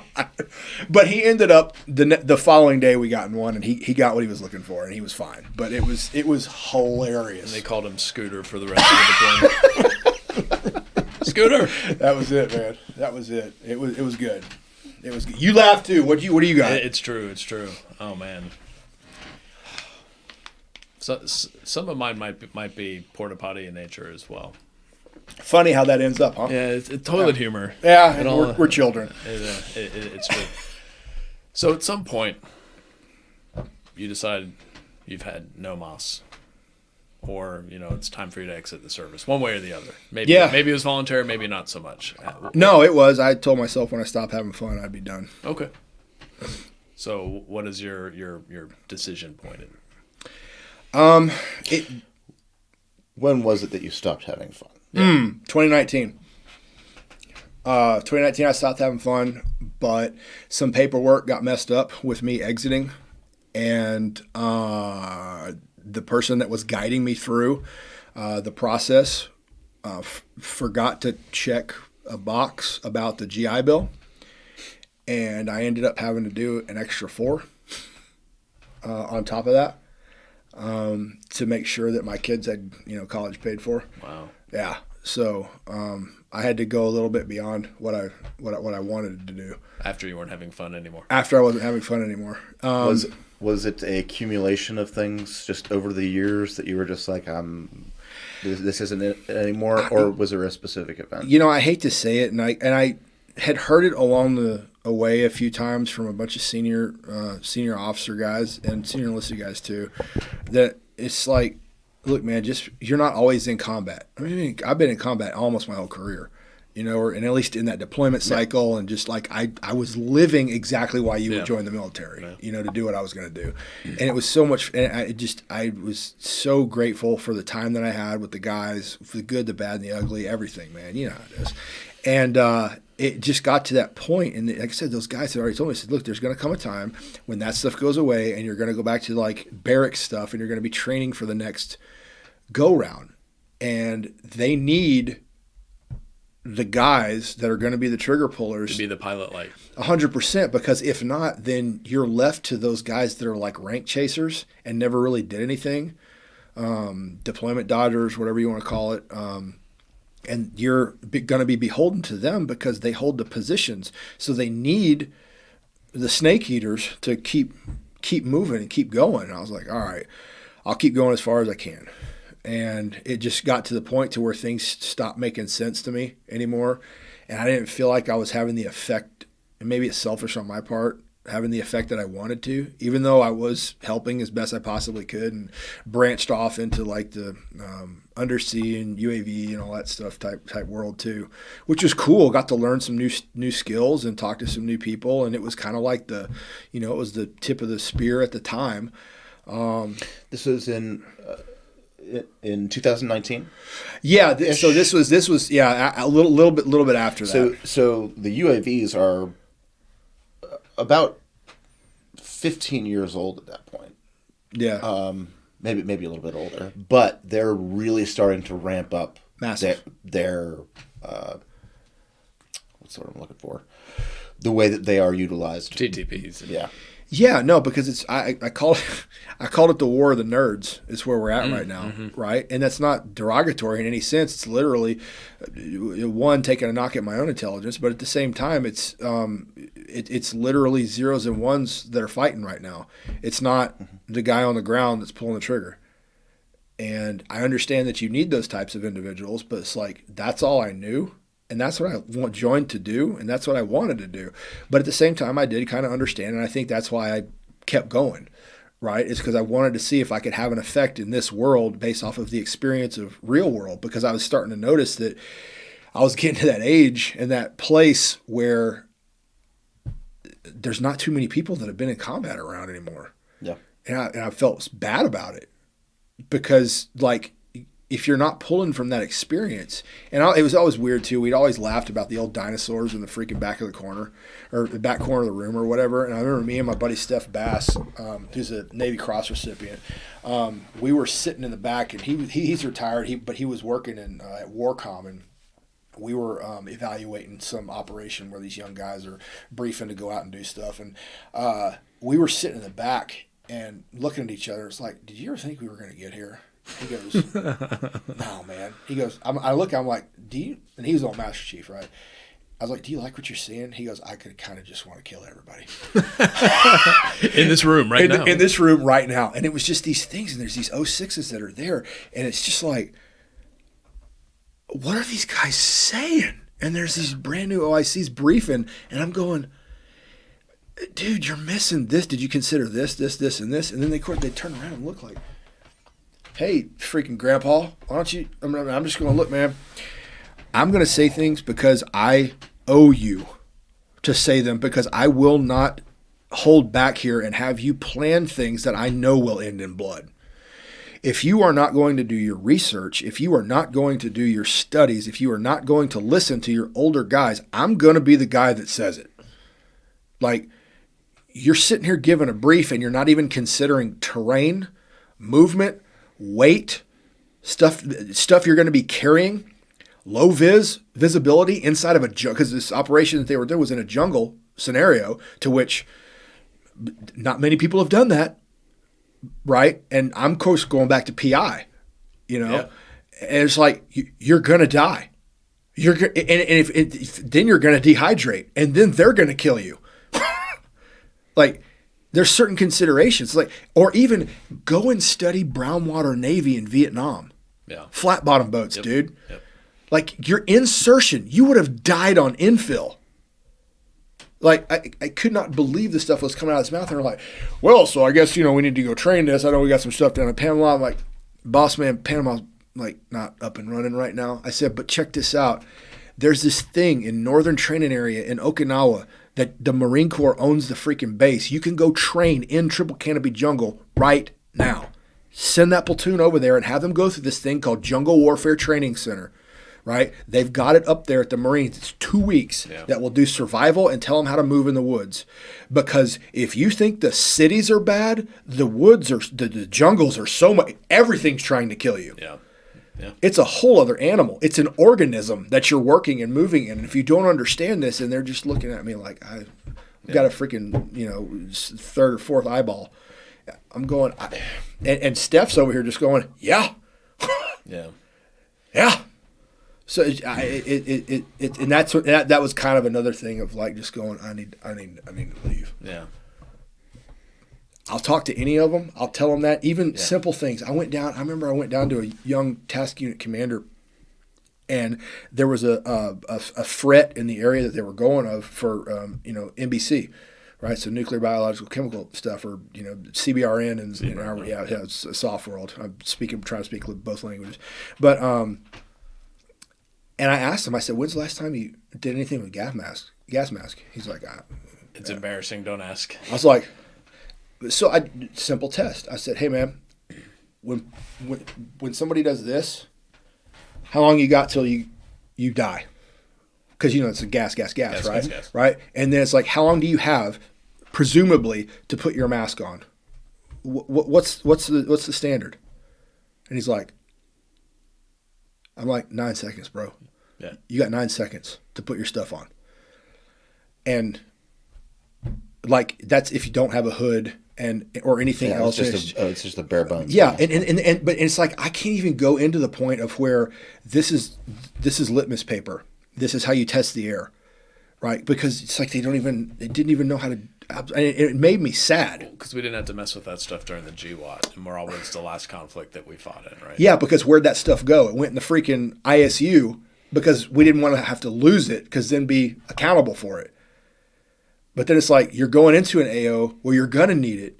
We need to train to standard, right? But the cool part about it is that I know for a fact that when I left, there were some of my old guys were like in the higher ranks, and they literally were switching back to the way things should be, and training was going back because training ebbs and flows with leadership or whatever. I know that when I left, the dude that was in charge, at least of the East Coast teams, that dude was on point. Yeah. And he can see ahead. He can see the future. And I thought things were headed in a really good direction when I left.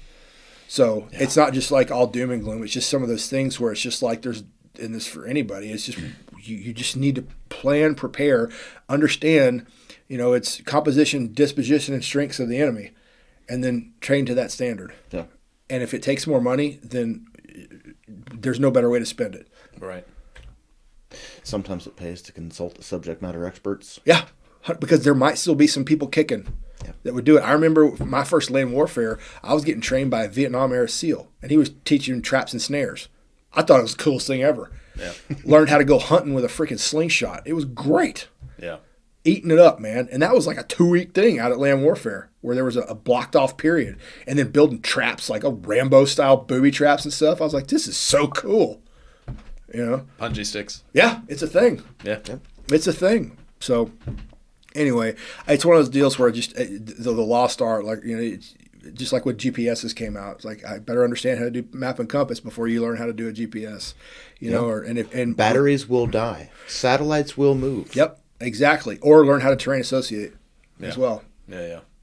Those are perishable skills too. Massive. So even some of the old guys that knew all that stuff aren't nearly as good at it as they thought they were. Nope, not at all. And the last thing you want to do is have to execute doing something like that when it matters. Yeah, absolutely. Anyway. So you knew that you were. We digress. You knew that you were pretty much done. Yeah. But you had to do another 4 years. Yeah. Be all right. Was that hard? Nah. I mean, it was at first, but then it's like, once you get in the groove, and you're not going to accept failure. So it's go in there, try to understand whatever the terrain is best you can, and kick it with what you got, and then put in what you can put in, do what you can do, and then go from there. Yeah. Hopefully it sets in. Okay. We're going to take another break. Go. And then We'll come back and finish it. Cool.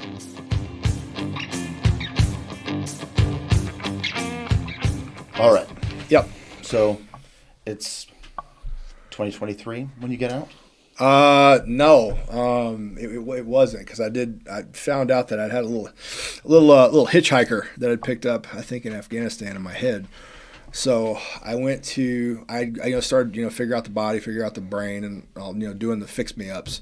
I'd run into 3 different surgeries. I had knee surgery, shoulder surgery. Then the usual, the standard, back hurts, joints, it's bone spurs, herniated discs, scoliosis, whatever. It's almost like 20 years of warfare is bad for you. Yeah. Well, the funny thing is that, that many plus years of training suboptimally also led to problems as well. But it was one of those things where I was getting pretty gnarly brain fog and was really having some TBI symptoms. Just was off-ramping in my conversations and was going into rooms, not because of age, going into rooms, forgetting why I come in there. And I would be like, I know this is called a water bottle, but I can't place the words. And I went up to the home base program up in Boston. I know, well.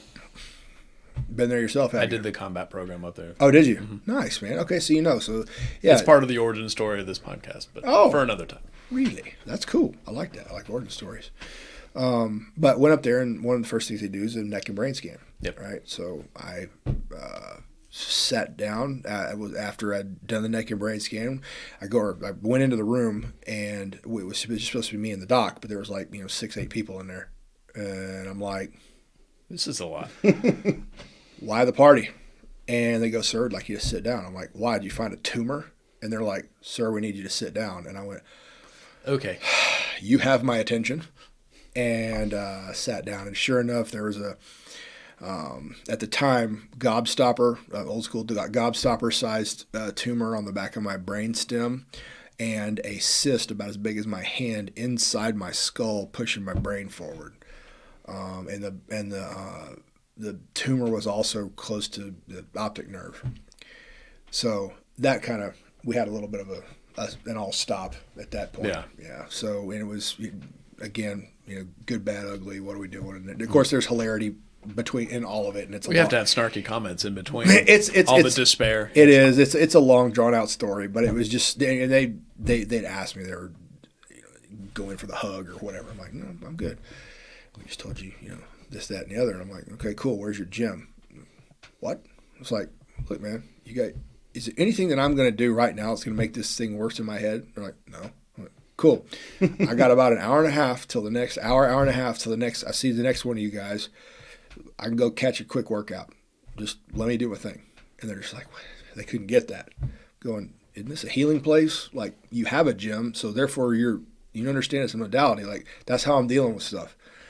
Let me go work, man. So I went and got a great workout. Finished the rest. I just did the week of it. I didn't go through the therapy portion because Mass General. I did the week as well. Okay, yeah. Same. I always thought. I always liked that. Instead of like a NICO or something where it's it is inpatient, but it's like you're going through it no matter what. Whereas if you want to stop after all of the testing is done and you have enough, then you can go out, do recovery or whatever it is that you need to on your own. Vice coming back for a whole 2 weeks of arts and crafts and horseback therapy and whatever. Like, if you don't know what your stuff is, and talking with other people, then cool, that'll help. And if that's for you, dude, awesome. I'm not knocking it at all. It was not for me. So I get where you're at with that one. Plus the fact is that it was more of a, okay, so what are we going to do about the freaking melon? Yeah. So obviously you can't exit the military when that's happening and potential brain surgery. So they monitored it for another, I think, 3.5 years or something like that. And it grew to the size of a Titleist. And they're like, we need to go in. So anyway, brain surgery put a stop on things. Yeah. I'm sure it was, but as it grew, yep. How much more of an impact was it having? I was asymptomatic, dude. Yeah. asymptomatic. I still had the funny thing is I never got the TBI stuff fixed, but I guess I fixed it on the own. Maybe surgery knocked something loose. I don't know, man. It's Cousin Eddie's situation. Or we just lift and laugh our way through our traumas. Pretty much. That's it. I'm just like, that was funny, wasn't it? I'm fine. We are laughing. We laughed. We cried. Yeah. We lifted some heavy stuff. And then everything was fine. It's good. We're simple creatures, aren't we? Very simple. It just makes things a lot easier. It really does. Just don't worry about anything. But yeah, man, had that done, and that was cool. And then there was the recovery effort, and then that kind of led me into West Side and learning what optimal training actually was. And I made a stupid goal, and that kind of that's what got their eyes, and I pulled the 5 to 500 thing off, and it was good. I mean, it was fun. I guess you could say that. I made the best out of it. God loves an idiot. They're all over the Bible. Like a lot, and you think we'd learn, but no. And then when you finally learn, you hope it isn't too late and you haven't lost enough, but as long as you're breathing, you can still turn towards him. That's right. And he's there for you. And that's what is so great. And you can have a dumpster fire of a life going on, but you can still have joy because it's through him, but yeah, man, did the thing, did the recovery. Everything was looking good. Got reassigned back to full duty, and then took my leave. So you took the irregular retirement. You weren't med boarded or anything? No, okay. Regular retirement. Yep. Yeah. Okay. Yep. Gotcha. All good. So you exited on your own terms. Mm-hmm. And did you have, as you were going through it and knowing that this was probably the end of the road, did you have a plan or have an inkling of what you wanted to do? So a lot of good prayer sessions happened for me in the gym, and it was one of those things where I got the idea for what's life after going to look like, what am I going to do when I grow up, because I knew it was coming. And we all have to grow up sometime. I know. I'm still waiting for that day. But it's just I had to do something. It was like, I really kind of didn't want to work for anybody because for some reason I just know me, and it probably wouldn't go well. I can work with people, but if I'm working for someone, it's so much easier when it's like an operator, or at least somebody that's tread the same ground. It's just like they get it and they understand, and I don't have to worry about pulling punches. It's just because just being so passionate about the job, and I just didn't see myself being passionate in like the ho-hum workforce. Having to answer to Larry in accounting. Yeah, like I see it kind of as a Bob Carr on The Incredibles, with the account that type of thing. No. No Lumbergs. Yeah, definitely. Yeah, Ken. Sorry, you should go ahead and put 3 people right underneath you. I'm gonna have to disagree. Some with great you. '90s references here. So good. Okay. So good, classics. But yeah, man, I had to do something, and I wanted to, and I figured it's like, because I saw a lot of people in the veterans issues, mental health, things like that, and I was going, well, what is it that I really liked doing? Because it's like, I was an operator and a freaking grunt. How the heck does this translate to real world? But then it's just, you start thinking, you're like, well, there's a lot of tangible stuff, you can go to the classic leadership stuff. That's a freaking easy button, and that can go anywhere. But it's just like, kind of got somewhat of a story that you've been through a whole bunch of things. From the bullying to the hard life, and then the tragedy, one thing after the other, combat ops and this and that and the other, and then seeing things on like an extreme level. It's like if you can scale that, people are going to want to hear about it, not just to say, oh, beat my chest and blah, blah, blah. No, it's not that. It's the fact of the matter of this can really help people overcome some stuff that they might be going through. Well, your testimony is important. 100%, right? Everyone's is. And it's going to help somebody on some level. And because mine's kind of extreme, having gone through a bunch of stuff and being too dumb to quit, it's just one of those things where it's like I can really try to help people out. Yeah. So how can I turn that speaking, the team building, everything that I've done, and then like lifting weights has kind of saved me too. So how can I put that all into a business and throw that to the public, And then at the same time, also understanding that there's an issue out there with like concealed handguns, and and that's kind of like the under the table type thing of doing some gun training, because I don't want to put the guns down, because that's just fun, right? And there's I've seen like a severe lack of qualified instruction. Just because you have a piece of paper doesn't mean that you know what you're doing, like especially with something like that, right? I couldn't. I had a hard time swallowing that. Where I was just like, all right, well, if somebody's interested in concealed handgun, I'll put it out there and I'll teach them how to do it. Done it for real, so let's do it.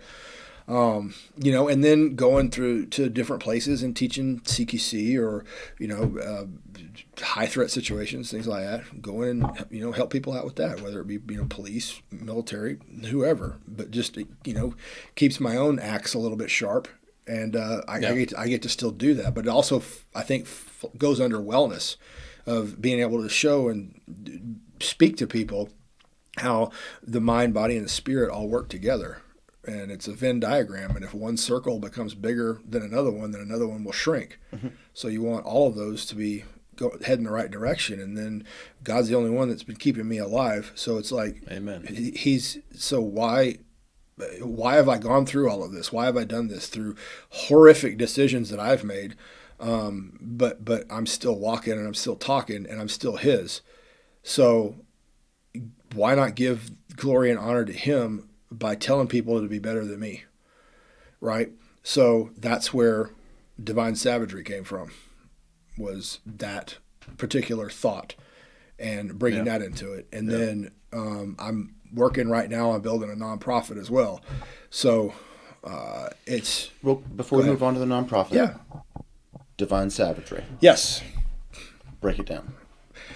3 things, man. It's speaking, it's team building, and it's wellness. It's basically, I'm going to show you how to be resilient. We build resilience, period. Through a lifetime of... I don't know, we'll just say not necessarily traumas, but obstacles and hurdles, and how you can potentially get over them, leading with Christ. Yeah. Putting Him first, not as a 911 call or, I don't know, maybe even for some people the butt of a joke, which is sad to see. But to actually, if you put Him in front as your recce in your life and you follow behind Him, you're going to straighten out. That's supposed to be the model, yes. So how does it work? How does somebody sees it online? Yep, they see it online. They see me on LinkedIn, any type of social media or something like that. They can contact me to have me come out as a speaker, keynote speaker, guest speaker. You want to do grit, mental toughness, mindset. I call it heart set also, spirit building, how that whole thing works. Or if you want you want to do some team building. Okay, cool. I got you. I can do 1, 2, 3, 4 day courses on team building and leadership. Easy. If you want it to apply to wherever you're at, I'll come out a day early, do a little assessment of your spot, and I'll tell you, hey, these are some of the gaps that I saw in where things are going. Here's how I can potentially tailor things to the individual, because that's what I want. I don't do cookie cutter. I always talk to the people, even if I'm doing a speaking engagement. Hey, man, what is it you exactly want? Who's your audience? What do you want to see? Some people, they don't even know. They're just like, hey, cool, come on out. You probably have some wisdom you can impart to us. A little bit. We'll figure it out in 100% in stride. And that's the SEAL part coming out, is we'll figure it out, got it, right? But the Marine part always starts and says, I need an organized plan of this is... Troop leading procedures. Right? Yeah, exactly. Like there's a stair-step procedure to this, and that might be what I talk to you about, right? Yeah. Is how that, even if it's mentality, right? I mean, I've gone to CEOs and been like, hey man, you've got a wolf mentality, I need you to be a sheepdog.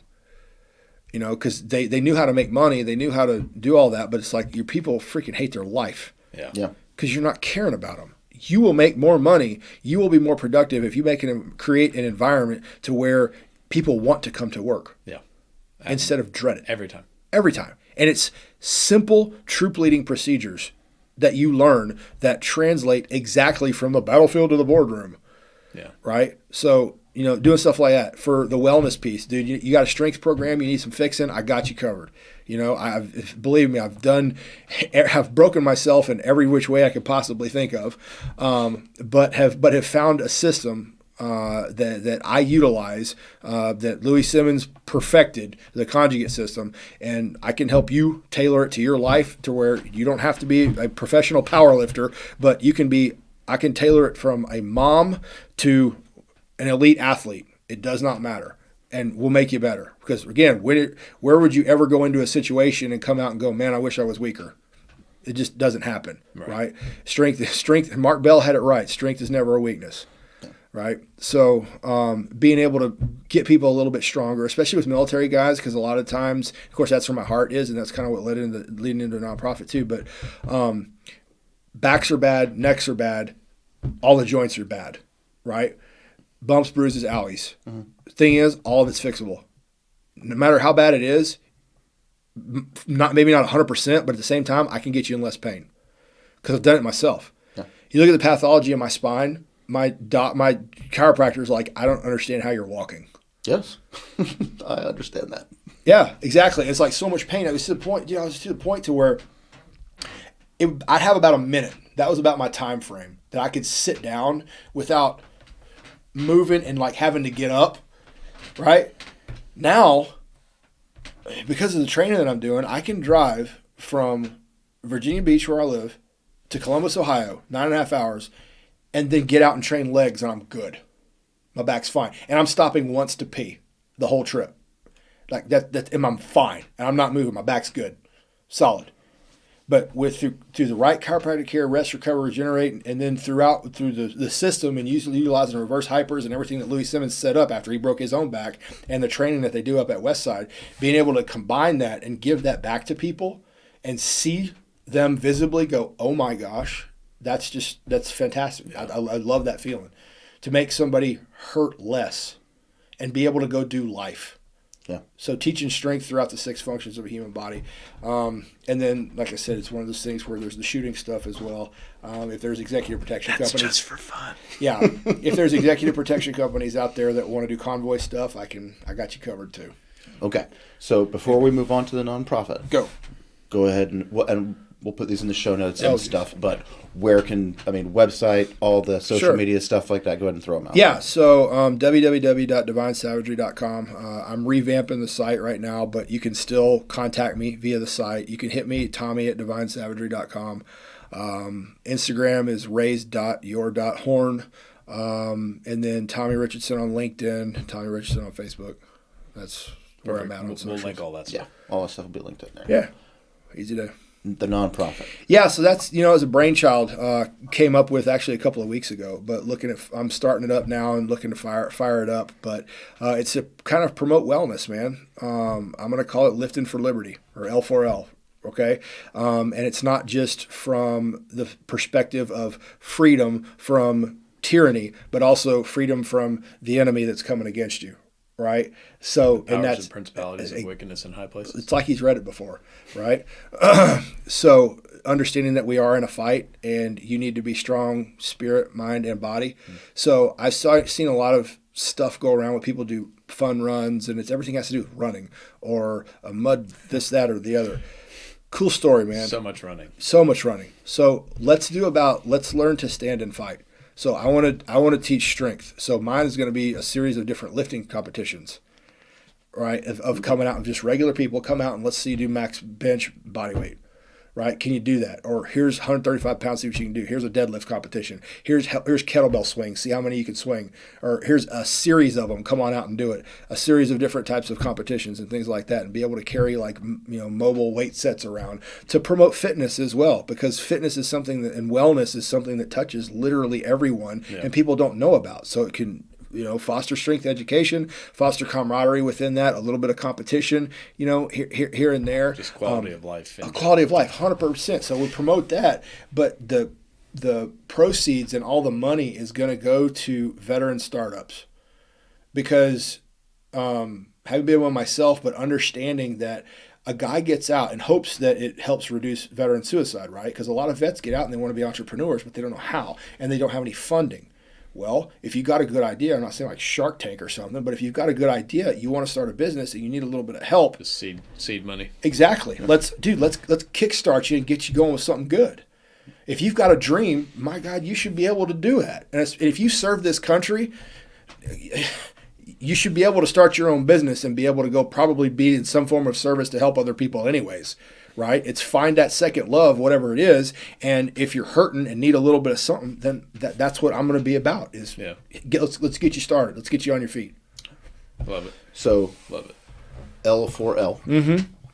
Do you have a timeline of when you want to get things started? I mean, I would love to do it to get it started by the beginning of next year, but it's one of those things where it's a we'll see. It's on the way, en route. Keep an eye out. It's coming. Well, we'll keep tabs on you. Yeah, and it's cool. I mean, I've got the symbol worked out and everything like that, and it's just and the ideas behind it. I got a couple of vets that want to come up on staff and help out too. So, we'll get the web page and all that stuff set up so people can donate however they want to, and then as it grows, we'll be able to have more kit, and then basically build like our own little flyaway kit or trailer to drive out to different places to have venues and promote fitness and strength, and that it applies to everybody. Yeah. Bring out reverse hypers, show people what that is, and it'll be good. Awesome. Heck yeah, dude. So, if you could go back, yep, from the teenager that was bullied and lacking in confidence, gangly teenager, to the Marine watching pigs eat the faces off of dead people, to pelvic injuries and watching your buddies run from crapping against a wall to a firefight that ended too soon, to the brain cyst and where you are now. Yep. If you could go back, would you do it all again? Yeah. Yeah. There's, of course, some things I would do differently. Those are life lessons. Of course. But, I'd go again. I go with a different, wiser. I go with a different mentality. Doesn't work that way. That doesn't work that way. But, I mean, I went through what I went through for a reason. I believe that. And there's a reason that God still got me breathing. So as long as I'm living for him, that's what matters. And all I can do is take the good, the bad, and the ugly, which everyone has in life, and be able to be that guy that goes, be better than me. Yeah. Well, I got one more question, and then we'll turn it over to Roger. Ready to go. Navy SEALs. You home? The movie. No. Are we back to Charlie Sheen? Good grief. Why is it? Okay. Yes. It's more of a documentary than a movie. How many? I've jumped off that bridge. Yeah, that's a thing. No, that's not. How popular is that movie within the SEAL community? I mean, it's kind of like Full Metal Jacket is to the Marines. I think it's required watching and viewing. The funny thing is it's not referenced nearly as much as you think it would, but everybody's seen it. Maybe a generation ago was probably. It probably was. Nowadays, I think people will reference it and go, hey, and they've never really seen it. They haven't actually seen it. Right, but you go back to the it's kind of like going back and watching Heartbreak Ridge. You're like, that's not on that coast. This doesn't make any sense. I just watched that movie a couple months ago. Sweet. Yeah, exactly. And that is so funny. Get that M60 up there. Oh, Grenada, of all the things to make a movie about. But, yeah, man. I mean, it is. That's probably our Heartbreak Ridge, I guess I could say. That's gonna be the title of this episode. Navy SEALs is our Heartbreak Ridge. Yeah. I'm good. The tactical debrief is over. Thank you so much, brother, for coming in here. No, thanks for having me. Appreciate you. Yeah, this has been great, man. Yeah, man. Appreciate Likewise. you. Appreciate you guys.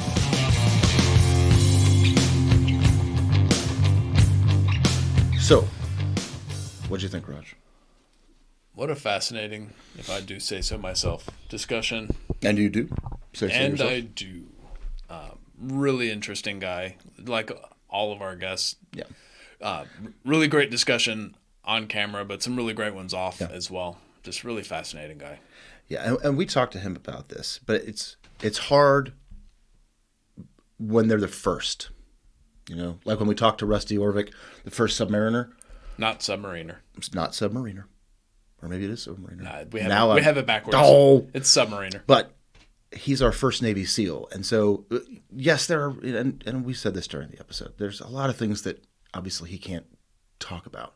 But we don't really have a baseline for questioning those experiences because we weren't Navy SEAls. We don't really have a whole lot of experience with them. We've never sat down and talked to one before. I've worked with a whole bunch of them downrange, but not. But should we have the good fortune to sit down with another one, now we have a solid base of knowledge and things that we can, all the questions that will come up when I'm editing. He is a unicorn, even among unicorns, if that is a tortured enough analogy, as somebody who is something else prior to being a SEAL. Yeah. So, very impressive. Yeah. Combat infantryman in Haiti, of all places, during the GWAT. Yeah. A lot of people forget about that little incident, shall we say? We have one about every 10 years. Yeah. So Haiti. So the episode starts. He's talking about kind of his awkward teen years. He's kind of I don't know if it came out on the camera, but he's very tall. He's an enormous man, but very tall. And so as a teenager, he was just kind of gangly, and he said he was great fodder for bullies, and that kind of helped buoy his. And this wasn't the age of cyberbullying. Yeah. This is the age of shove you in the locker. Of regular, traditional bullying. Yeah. Head in the toilet, more physical bullying. Yeah.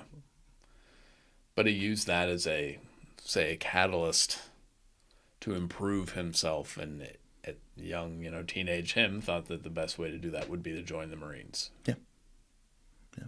And he was doing quite well in the Marines. Had a litany of experiences from the Caribbean to the PACOM, Philippines, to the Philippines and Korea and Okinawa. Yeah, Okinawa. He had a great range of experiences, and then he wanted to do something more. Yeah, shall we say? And even that was a set of trials and tribulations. Yeah, I think he said 2 years from flash to bang on just the packet. Yeah. Well, not just that, but then 2 years of buds and the subsequent training. He said that his pelvis injury, he had to go through 2 cycles of training before he could even go back. Yeah. I guess at least he didn't have to go back through Hell Week. There's that. Although, come on, who doesn't want to redo Hell Week? Yeah. I really wish that we could have gotten into some of his. I guess things are probably still classified. Yeah. Understandable. Some of it's a gray area, and some of it's not so gray. Yeah.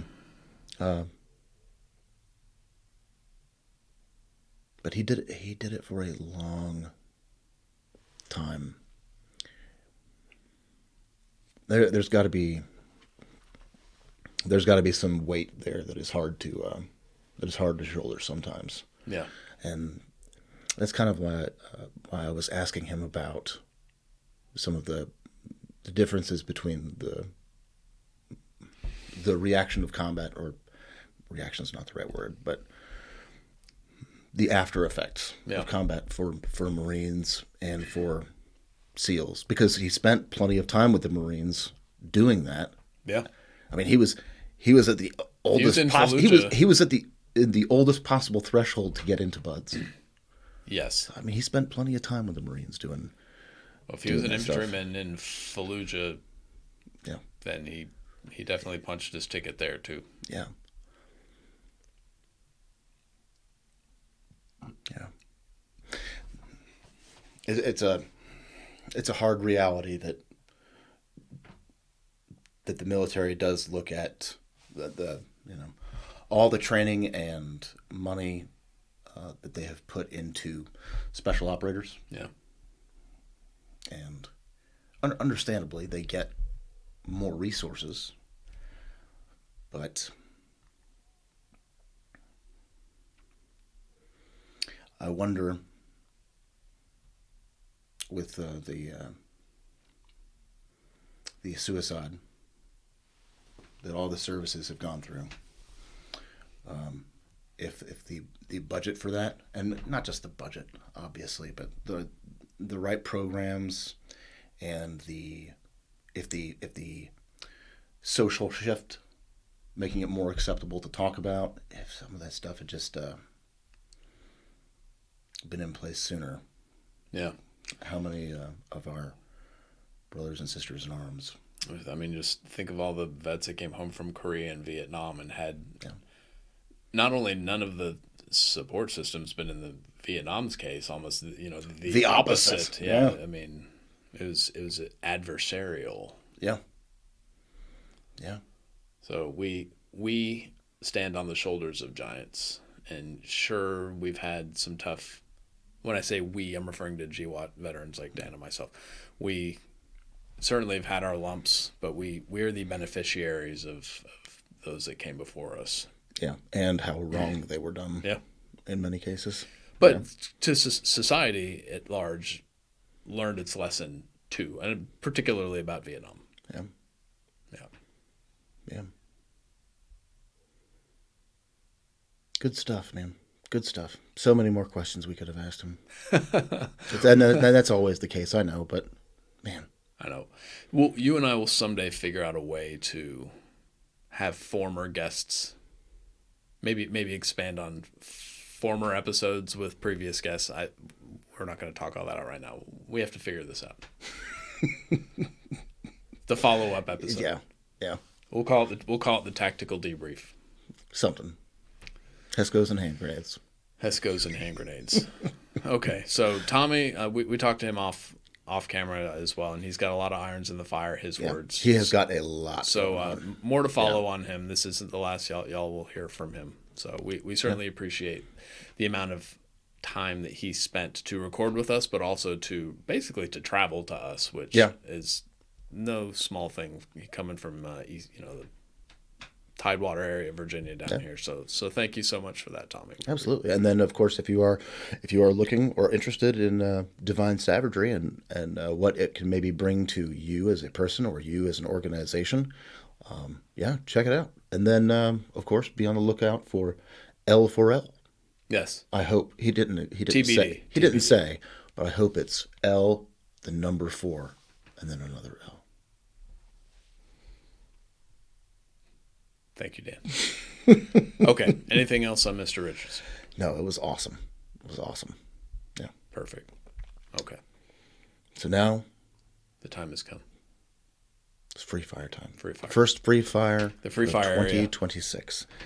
And of course, here at Trace It Burnout, we have the hard-hitting questions that we bring to the free fire area. Like ice cream flavors and pizza toppings. And favorite Simpsons episodes. And books. And the best James Bond. And, things like that. We've had some serious ones. We have. I hated them. Where would you like to see Tracer Burnout go in 2026? So this calendar year. Would it be a number of episodes recorded, a specific guest to get, a specific MOS or job field that you would like to talk to? Where would you like to see it? I mean, we captured the unicorn, which was the submariner. So I think that's it. We just pack it in. I think I'm joking. Wrapping it up.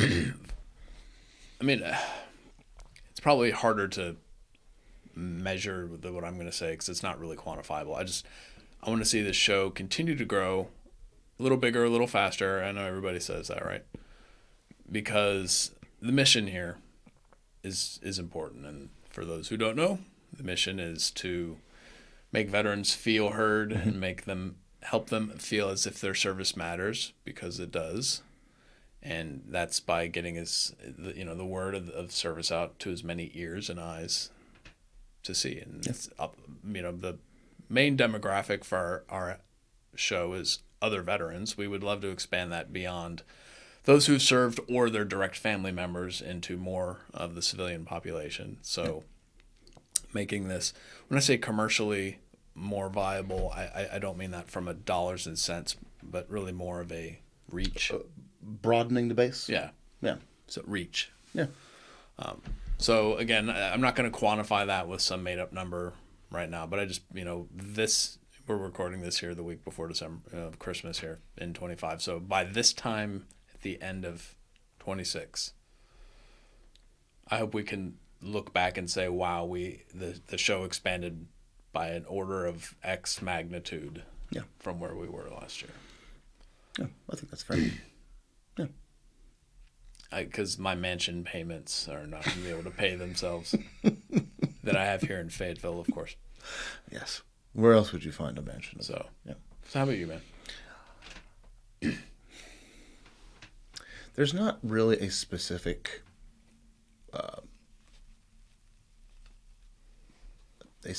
guest or job field that I would like to unpack. Although, no, there's really not. But range of experiences that I would like to get to. For example, Marsh, C. Marsh Bull. He served during the Vietnam era, but he was not actually in Vietnam. He was sent to Saudi Arabia. Yeah. King of Saudi Arabia. Having some, I won't put a number on it. I mean, like one or two maybe, but people that served during, if we could get a World War II vet on, that'd be awesome, or Korea, that maybe was in service during the Korean War but wasn't actually in Korea. Maybe they were stationed somewhere else. Just like when we were talking to Tommy, and so, most people have forgotten about the Haiti incident. Which iteration? There are people that have served in the military for years, but weren't necessarily part of the GWAT, as or Iraq and Afghanistan, as so many people think of it. There were other things going on. So, yeah, some new experiences maybe that we haven't touched on before. Okay. Yeah, that's what I would like. I mean, or a space guardian. Not real. Okay. But yeah. Well, we're always on the lookout for the next new thing. Not really. No, that's not true. That's not even that true. That is not true at all. Okay. Well, anything else? No, I don't think so. If you enjoyed this episode, go ahead and give us a review. Subscribe. On your podcast catcher of choice. Yeah. Like, share, subscribe. Do all the things. If you would like to comment or get a hold of us, you can get a hold of Roger on all the social medias. It's Tracer Burnout on everything, except for TikTok. Which we are not. Yes.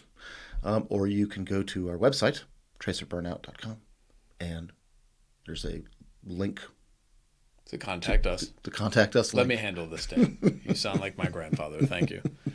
We're on all the social medias. We're not hard to find. Just look for the green circle, Tracer Burnout. We're always putting out content that's from previous episodes, so shorts, meta reels, etc., to keep those episodes kind of at the fore. We also like to meme because it's a form of entertainment for me.